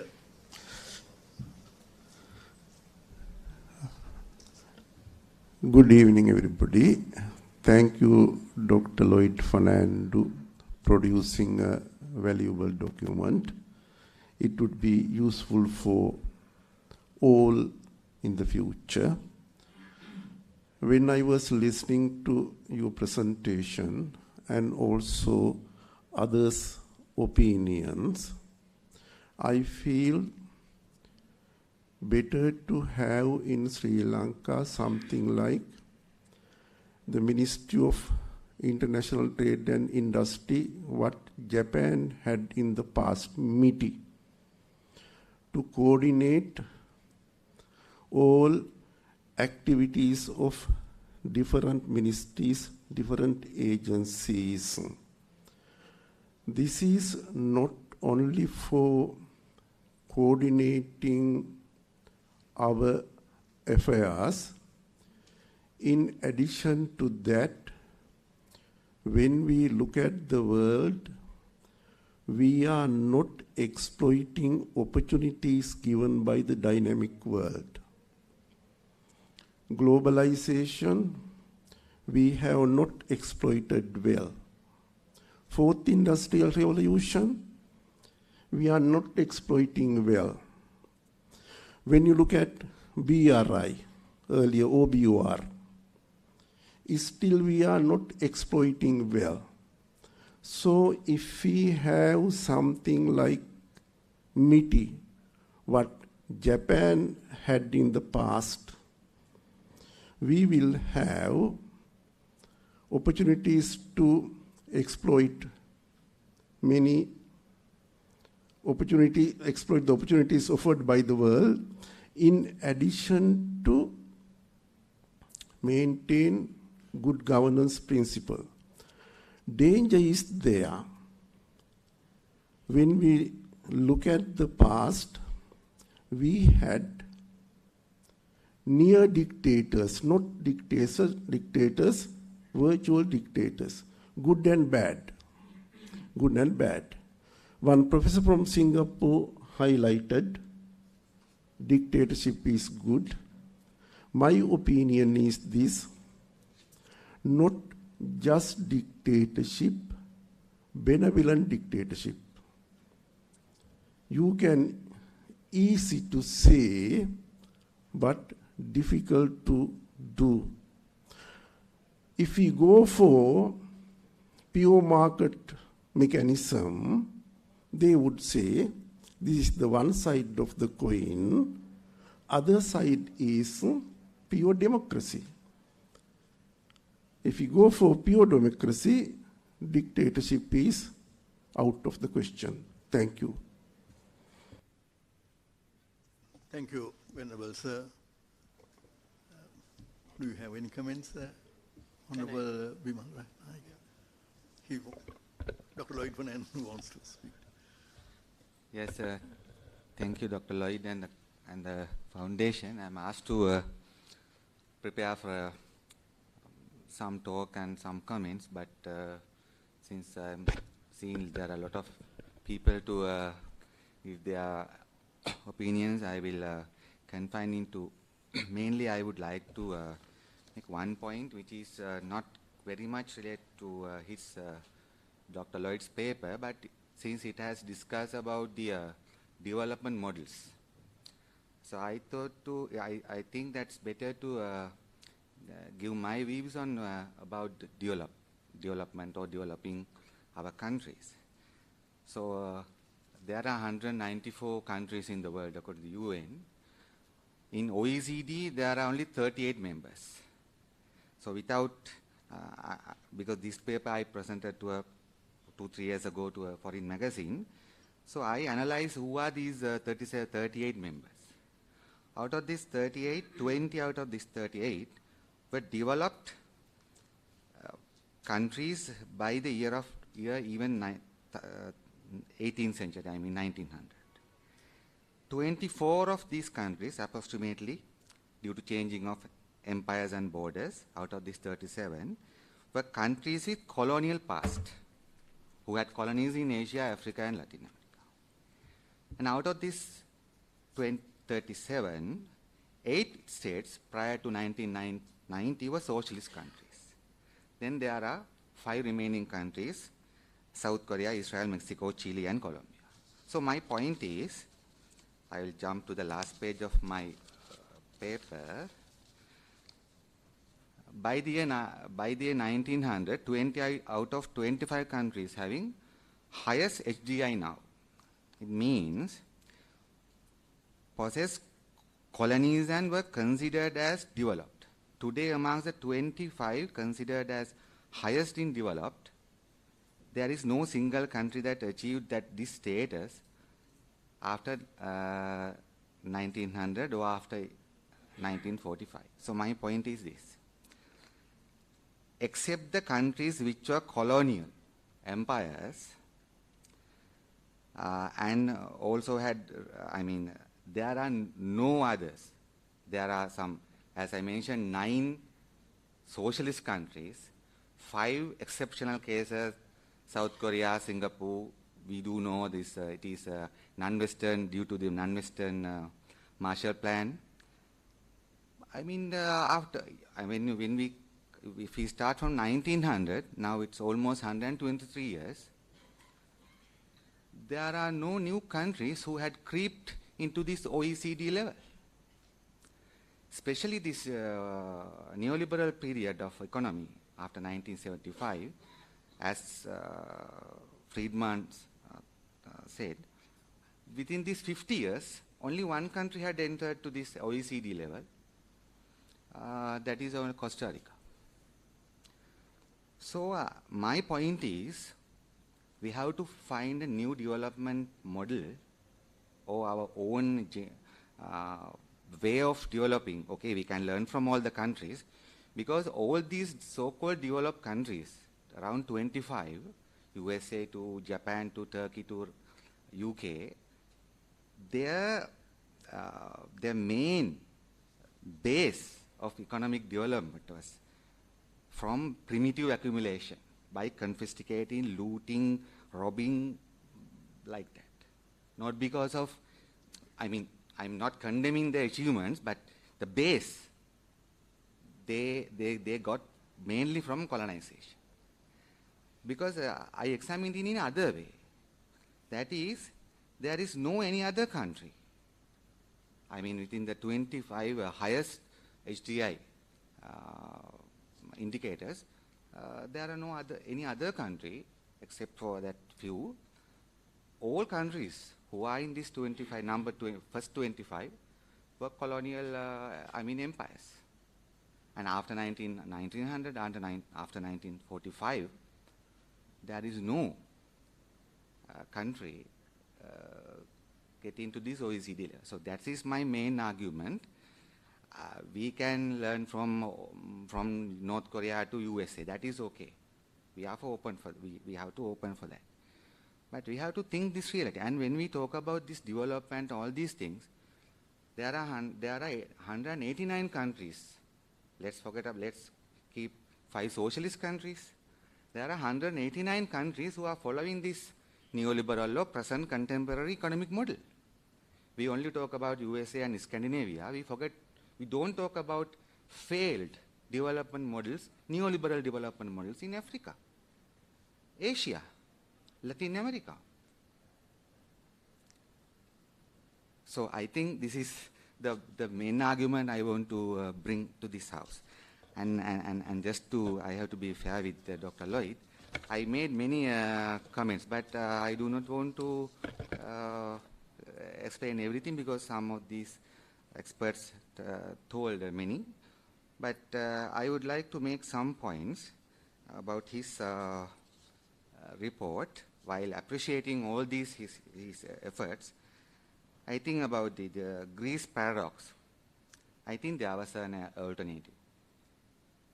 Right? There was an alternative. This same Syriza party, now it is losing in all the elections because you must not. Okay, let's finish it. So I think in Greece there was an alternative. There is a big discussion on this. The party who betrayed the mandate of the people have been losing in all the elections after 2019. That's what I want to say. They lost in the very recent elections. And about page 10, you had mentioned about short-term program for IMF, Doctor. But you had positively mentioned about this anti-corruption and poverty alleviation programs of IMF. To be honest, I'm from left background, so I have a lot of literature in mind and logics about IMF. But when you appreciate IMF on this poverty alleviation and this what you call anti-corruption, I think it's like Kalukada Mudalali speaks about fair trade. IMF is just cosmetics. Because here, as the governor said, here there was a huge people's uprising, so IMF, just to cater, just to fake them, you put this, this is my opinion, right? Because IMF has been funding for a lot of corrupt government, including this country. And the third, and the next point, you had mentioned about long-term plan, which I really appreciate about your proposal to integrated planning, because I think economics and politics are much connected sciences. You can't separate them. And while appreciating the role of business people and corporate executives, we, the policymakers, we must not become CEOs, because our duty is to administrate other people's affairs. We are administrating other people's affairs. That is what economy means. It's nothing to do with, it's not a personal thing. So there should be integrated planning, because social, political, it should be in one circuit actually. That is my, and I don't agree that like Friedman theory says that market knows everything and it will solve all the issues. It hasn't solved the issues. Market doesn't have hidden hand, you know. It has so. And finally, I would like to mention that about the central planning or whatever the planning, I think the biggest planners of this world are major companies like Walmart, Unilever, and Apple. They are master planners now. They are the best planners. centrally, they plan centrally, they implement in a various ways. So why not for a government? And final point, there are many, but I cannot take more minutes. I think that finally, ideology matters, because that is the main failure of your document, Doctor. This is according to my view. You have mentioned that what matters is not the ideology. When it comes to the people's affairs, ideology always matters, because Thatcher said there is no such thing as society. And Deng Xiaoping says, no matter cat is black or white if it catches mice. And Friedman says, market knows and solves everything. So it is ideology, it is the driven ideology of this neoliberal economy. And we do know the problems of it.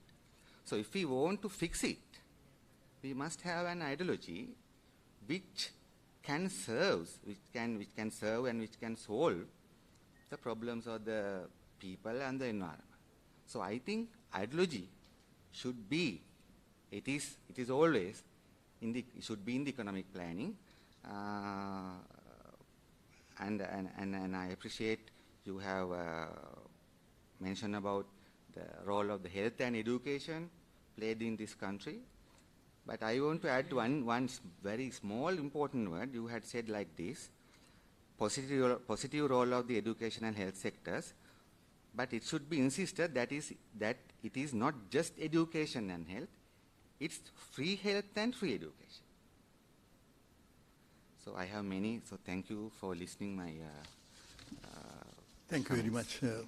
Bimal, for your insightful comments. Any other comments? Yes, yeah. Thank you very much. I'm Ananda Javadan. I am coming from corporate, academic, and administrative backgrounds. In addition to all the comments made, I also think that the good governance should include strategic decision making for the development of a country. That is where particularly we need to get the expert input for good governance.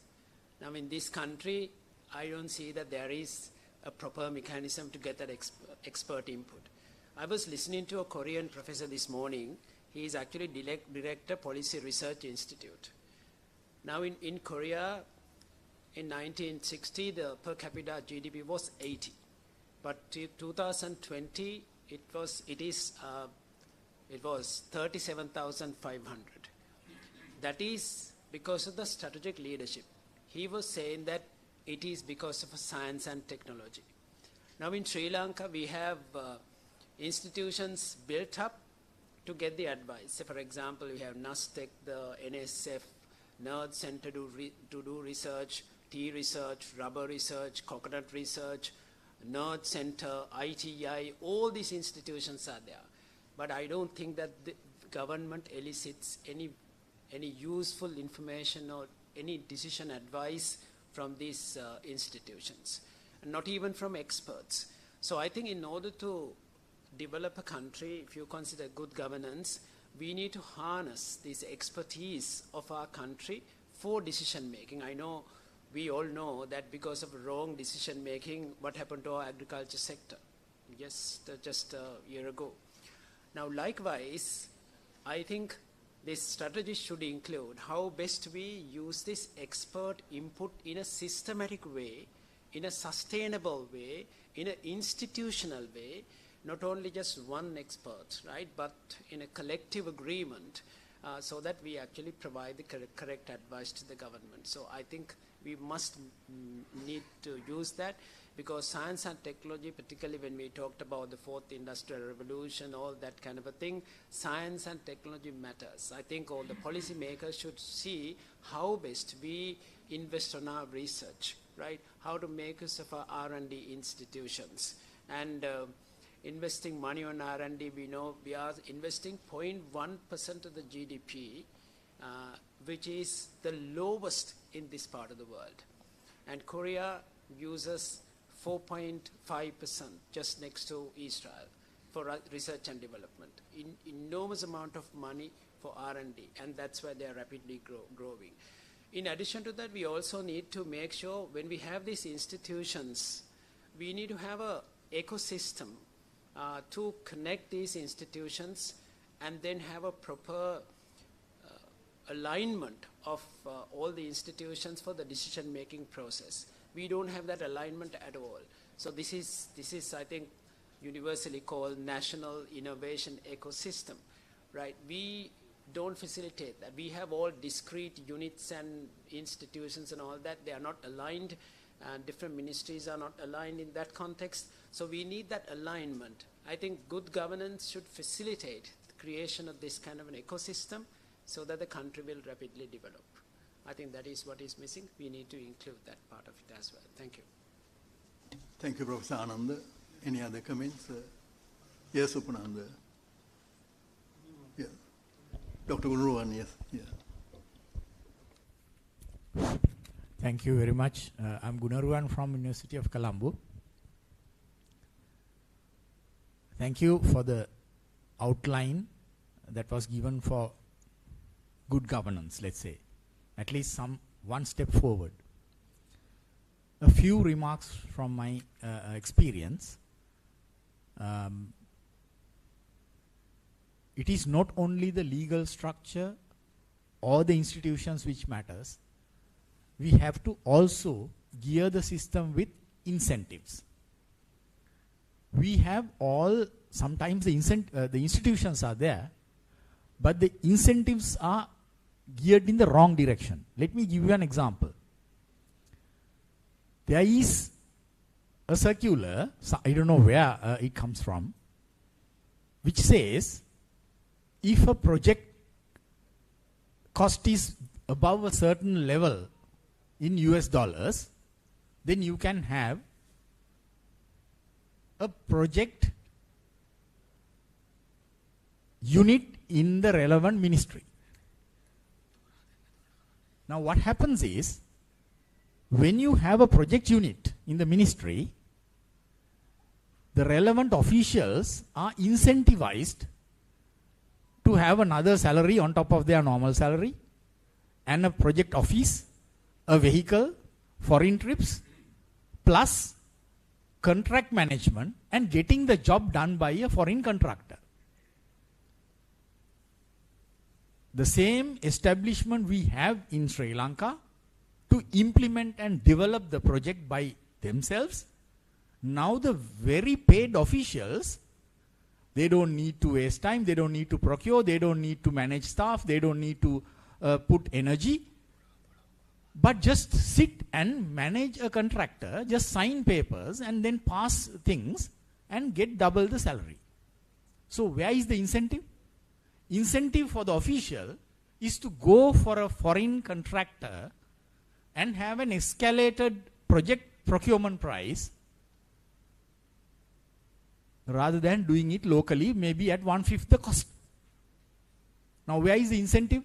You should have incentivized the local development of the project and not going for a foreign contracted thing simply because now this incentive is working in the wrong direction. So I would consider not only the institutions, but the incentives also are important. Second point I want to say is that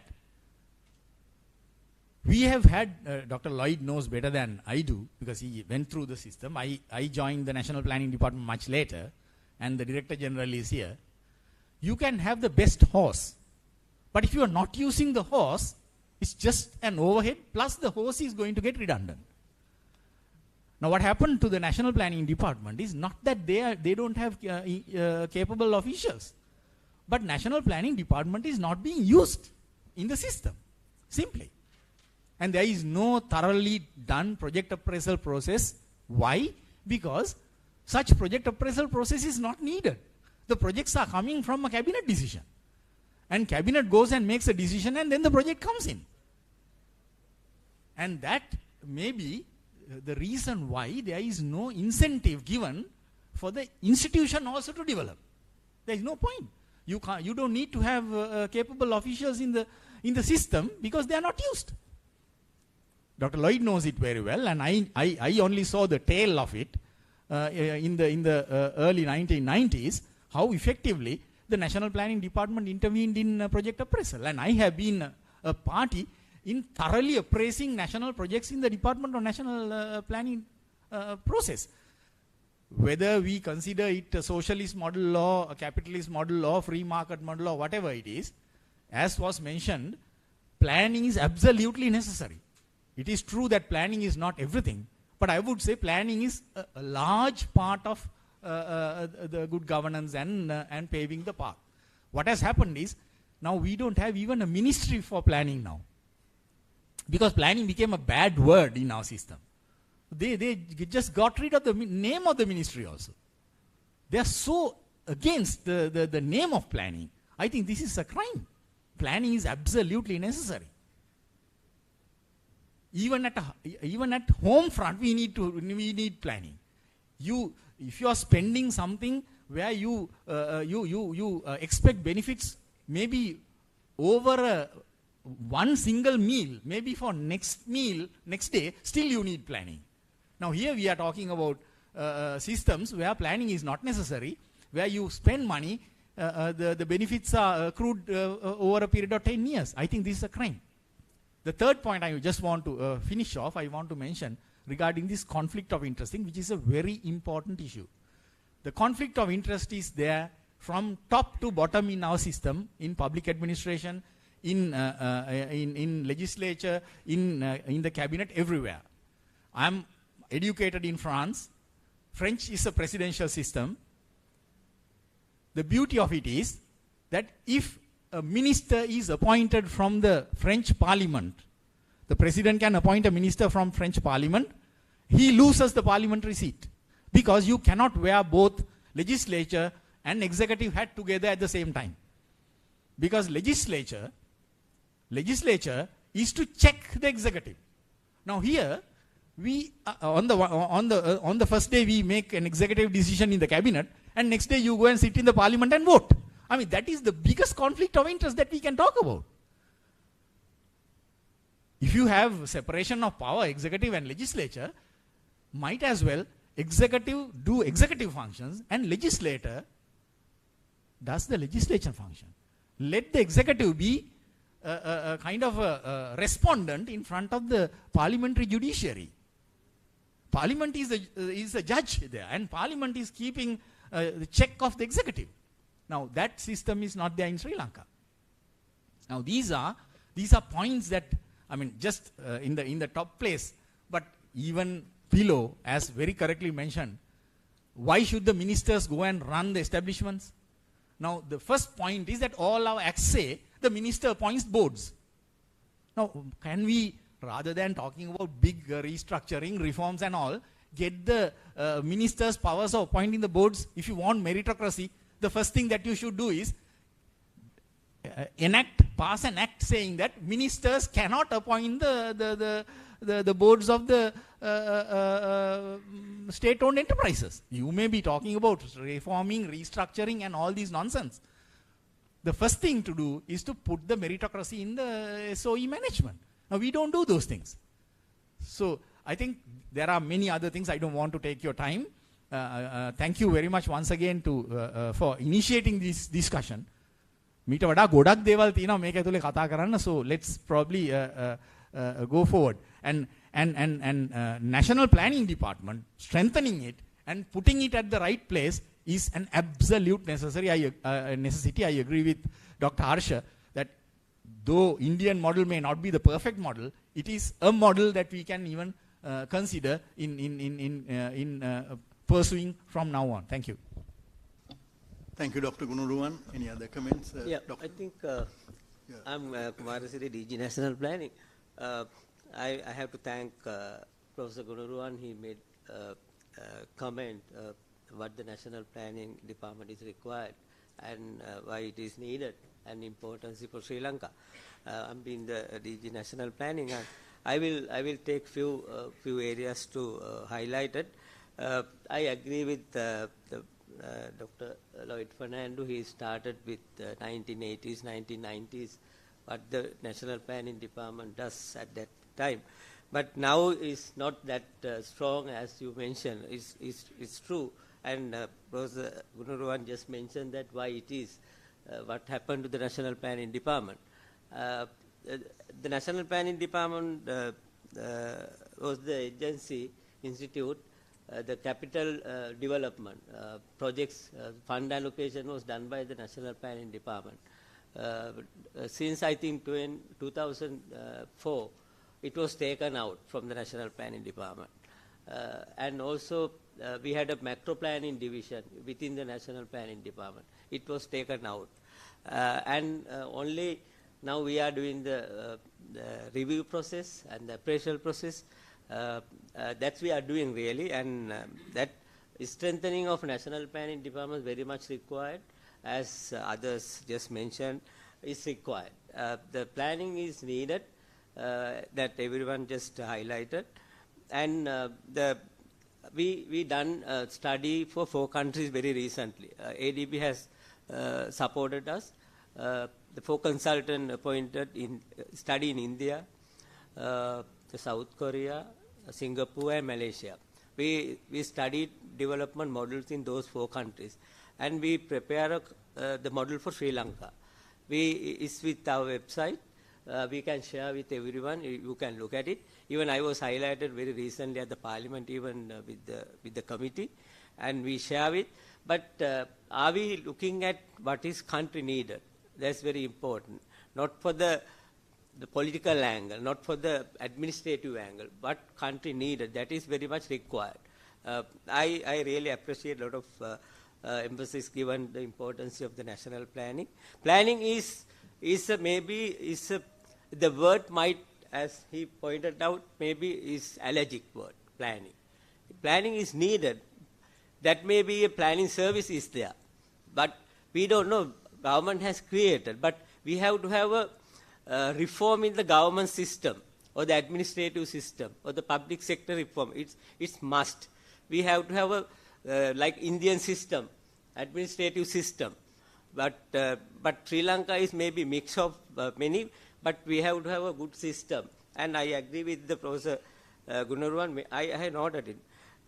Do we have a meritocracy? Are we putting a real person in the right place? No, I don't think. Maybe here and there we can find, but we have to have a system to identify the suitable person into suitable place. We don't have it, but we have to have some. Therefore, I think a lot of things should be changed in the system.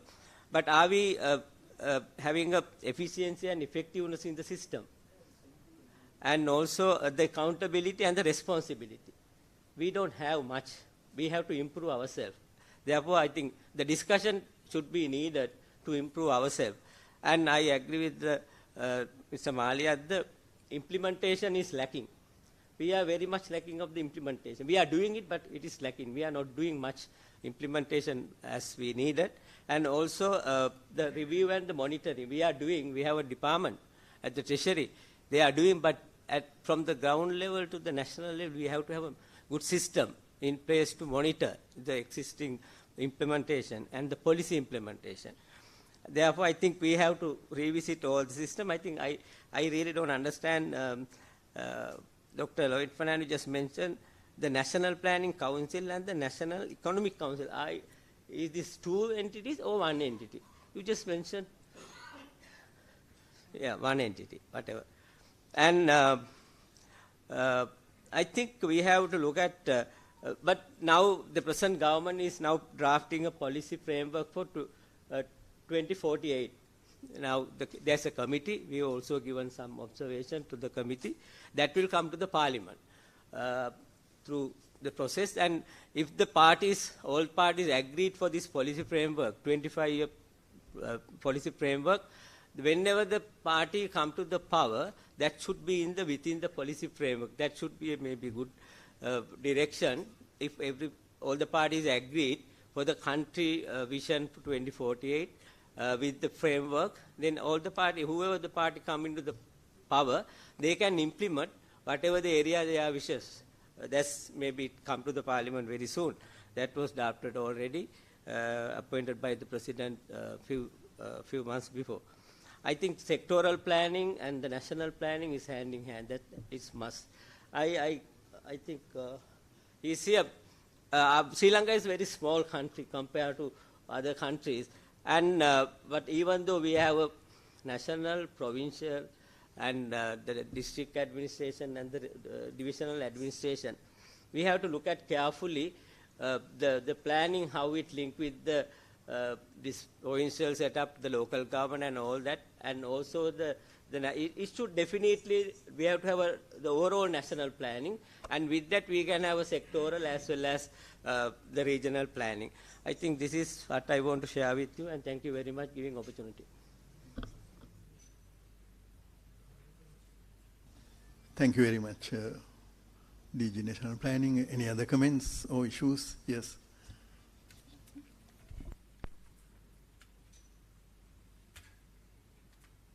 Hi, I'm Chaturanga. I'm also representing National People's Power Executive Committee member. Also, my profession is digital and data transformation. So I would like to touch one point on digitization. So I think it's very clear that the digitization process or the digitalization of the government can bring transparency and efficiency both to us, because we also need a reduction in our expenditure as well as we need transparency. But for drive a digitization process in a country, it has to start from the top. So there are, as Dr. Lloyd represented a few C's, there are 5 C's that's been presented by McKinsey, what needs a digital transformation. So compelling need of leadership is number 1. And then the clear mandate to do it, the communication, there are first 5 C's that ensures that the digitization will take place. I think the learned people who are here, everybody knows how to do it. I think everybody clearly said, I think many decades we would have said that. But economics cannot be separated from politics. I think Comrade Bimal clearly explained how neoliberal economic policies cannot develop countries. I think it's evident and data is enoughly there. And also since Dr. Nandalal is also here, the restructuring processes, if you take the countries, the restructuring had to go twice or thrice when the governance could not be fixed. If you can't fix the governance issue, we will have to go in this cycle again and again. That's been proven across the globe as well. So my point is basically, it's about the political intent. So if we can't fix that piece, all these suggestions, it will be very tough to bring it into table, because the ideology is what matter, what the politicians come into play. Because if the politicians' ideology is not at the right place, we won't be able to fix any of these policies. And Dr. Lloyd, thank you for bringing this planning concept, because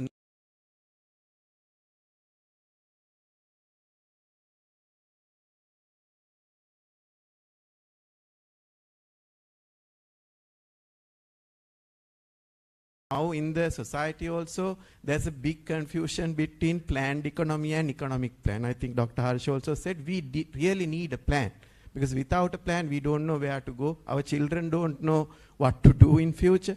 So the country needs a plan. I think that we all can agree, I think across the table, that planning, because Singapore had it, and India obviously has it, and all the economies, even Comrade Bimal said that the economies that who thrived even in the liberal way, they had a plan.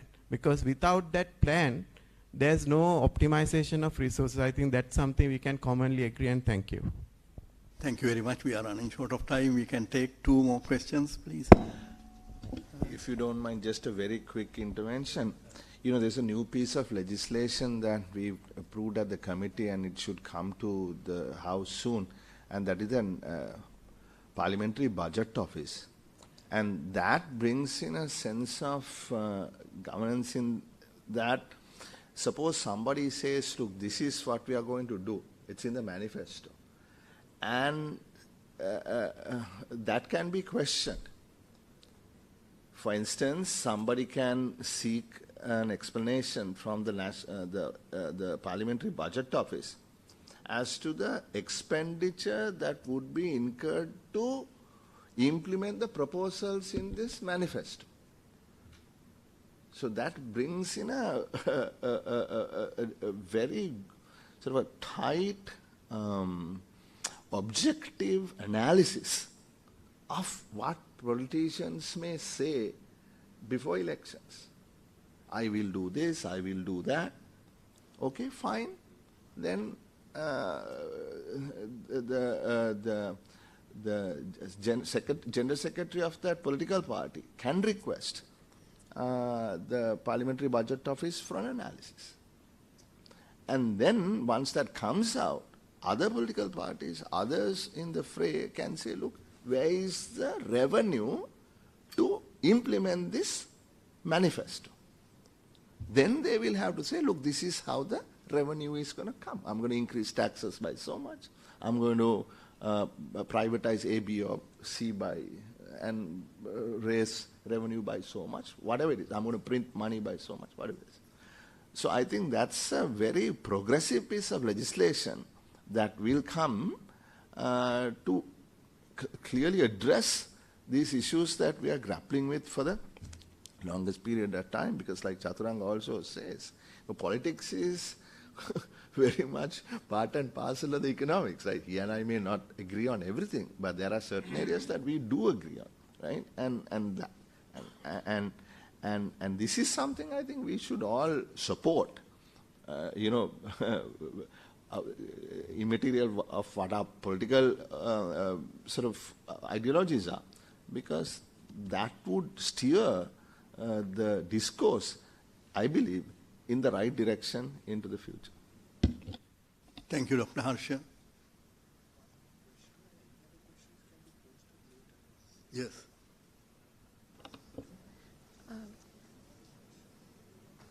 Thank you very much, Dr. Lloyd, for this very interesting paper. I'd just like to comment or make a humble observation on one point. We talk about embracing a culture of continuous learning, experimentation, and agile development, particularly in the context of digitalization and digital governance. I feel that in Sri Lanka we often have initiatives in place to take steps to digitalize and bring it to the public entities, but there is often a shortfall in implementation. As an example, I'd like to talk about an opportunity I had to take on some research into our government procurement processes that are in place back in about 2019. Now, there was a fairly comprehensive e-government procurement process that was being implemented with guidelines, and there was heavy investment in a system and so on. But in fact, when it was questioned, we found out there was a staged implementation in process. But now several years have passed since the implementation should have taken place. And in fact, we find that perhaps all that effort that had been put in at that time is not actually coming to any fruition. This, from my humble perspective, a major contributing factor to this is the inertia, this culture of inertia that we have in our public entities to adopting these new steps to digitalization. And while it's good to speak in the abstract and to say that we have to embrace a culture of continuous learning and so on, first we have to overcome that particular system. From a practical example, you would have the e-procurement guidelines, but in fact, people or companies still face issues where they have to travel 4 or 5 hours to pay in person to get the documents. So what's the purpose of having these in place? And those are not, the systems are never fully vetted, in my perspective. And that also affects the implementation. So in conclusion, I just wanted to stress that this overcoming how things will be implemented and whether these public entities are actually interested or motivated to implement these really comprehensive guidelines that have been introduced. Otherwise, it seems like a fairly futile exercise. And every few years, we will be reinventing the wheel over and over again. Thank you. Thank you very much. Dr. Lloyd, would you like to conclude? We can't go further. I think it was a very useful session where I'm concerned. Lots of questions were asked and we need to answer them. What I'm going to do is to publish all the, I'm going to have a book which will contain the proceedings. And if you don't mind, I will have your comments also there in the book. Is it all right? I mean, what you can do is, you see, can you please send me your comments by, we have of course recorded some of these. If you write to us, it will be much easier so that we could put them down in a clear-cut manner. Lloyd, you can get somebody to transcribe it. Simple matter. Huh? Yes, we can convert it into text. Huh? We can convert the text into voice, but Yeah. you can send it also. So send it to us. If there are any further comments, you can see. Otherwise, we'll have.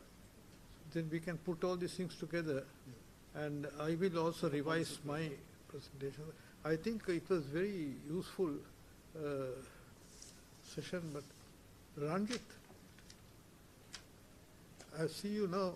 I was expecting you to speak.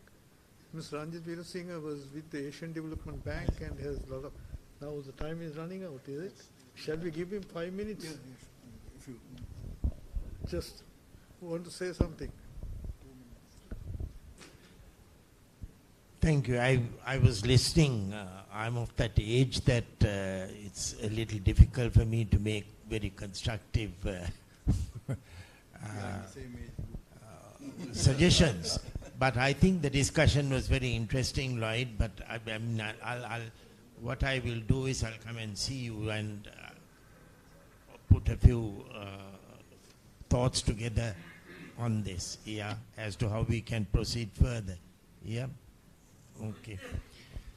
can say thank you. Okay, thank you very much. So,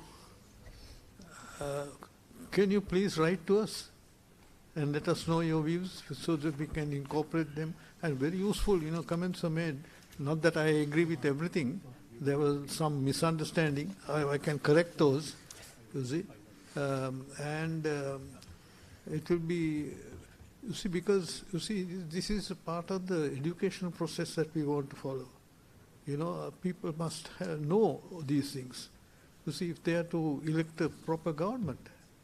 You see, now you raised a very interesting question. People promise so many things. You see, some of these parties will want to do this, that, and the other. They'll have to cost those and tell us from where they are going to get the money. That's very important. Now these manifestos are coming out very soon. So they will say they will do this, that, and the other. Then you ask the question, how? From where is the money coming? So anyway, thank you very much. If there are no other questions, I think I will ask the chairman to wind up. Yes, in fact, as Dr. Lloyd mentioned, we had a very interesting session. We had so many ideas, insights. So I won't be able to summarize all issues, but I would like to flag three major issues that was highlighted during the discussion.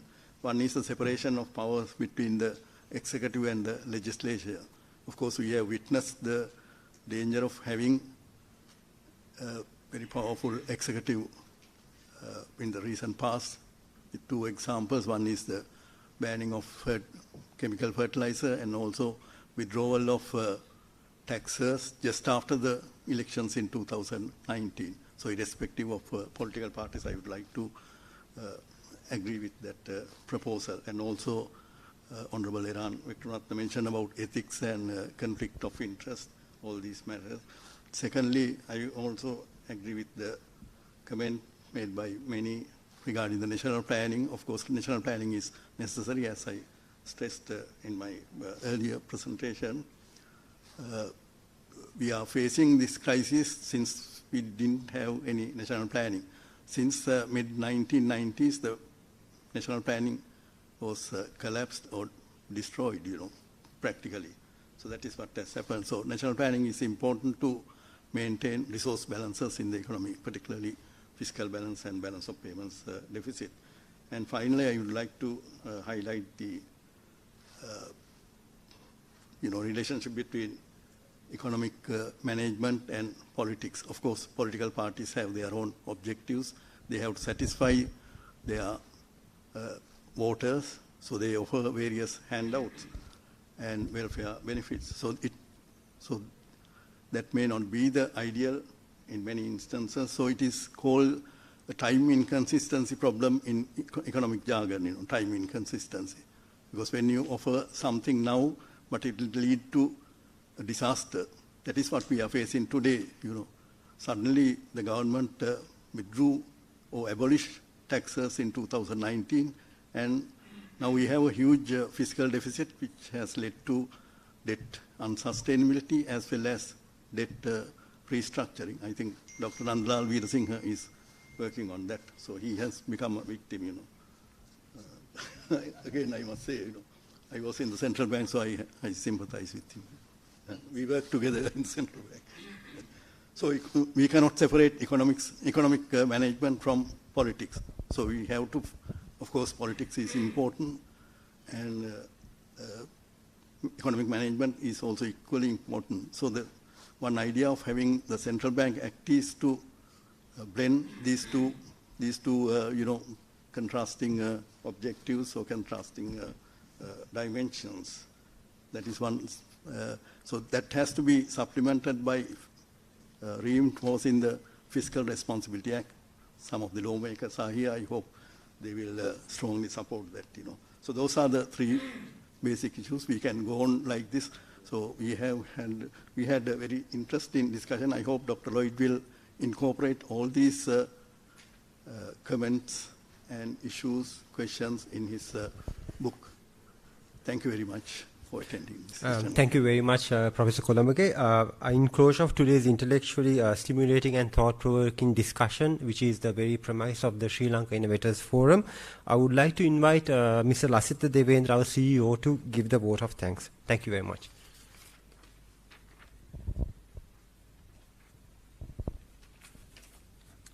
Thank you very much. On behalf of the Gamini Korea Foundation, I stand here with the profound gratitude and heartfelt appreciation extended to all of your valuable contributions, comments, and your presence for this fifth session of Good Governance. This momentous event of Sri Lanka Innovators Forum under the Gamini Korea Foundation.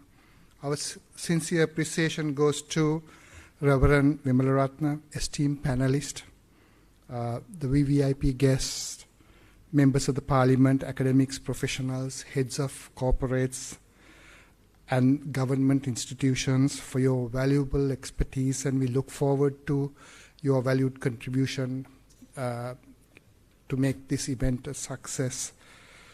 I'm sure which has enriched our understanding of good governance and challenges and the opportunities available to us in the future.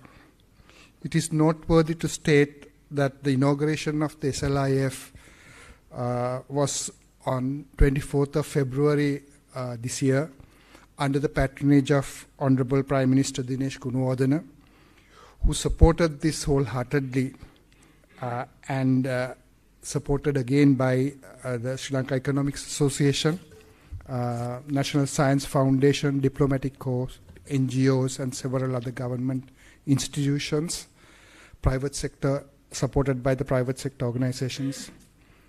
I would also wish to extend our appreciation to the Honorable Prime Minister for gracing that occasion and offering his valuable, committed support to the Sri Lanka Innovators Forum and continued his vision in due of that.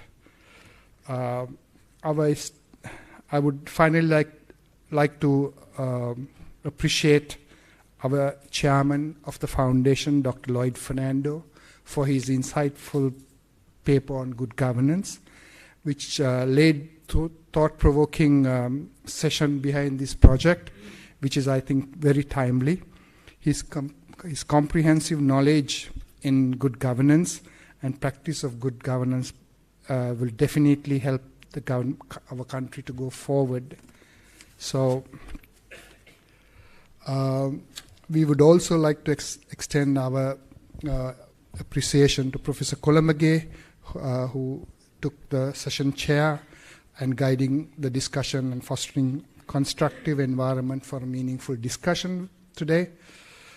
Your leadership is very valid, and also our Deputy Chairman, Dr. Harsha Athurupana, for his support throughout this entire SLI project. We would also like to thank the authors of the 20 thematic groups that is reached research under the SLIF project, and they have done a wonderful job in developing a issues paper, and the issues paper will continue to, we will no doubt make it a policy paper someday and bring it up to the government so that all the political parties will get to know what issues are related in that, and this session is going to go on as a part of the contribution of the foundation, which is, I think, timely and required. So I would also appreciate the foundation's board of directors, Mr. Swahan Fernando, who is the success and the pillar of this project, which you have untiredly worked towards that. Then our office staff, Tosit, Sajid, Nishadi, BMICH staff, coordinator, and in conclusion, in today's session on good governance would not have been possible without your kind of valued support. So we look forward to your continued support, as Dr. Lloyd mentioned, and keep working with us. And we are looking forward to a great future under the current president and the governor of the central bank. So thank you very much for being with us today. So thank you very much once again to everyone. Refreshments and tea served outside the hall, and we wish you a pleasant evening. Thank you so much.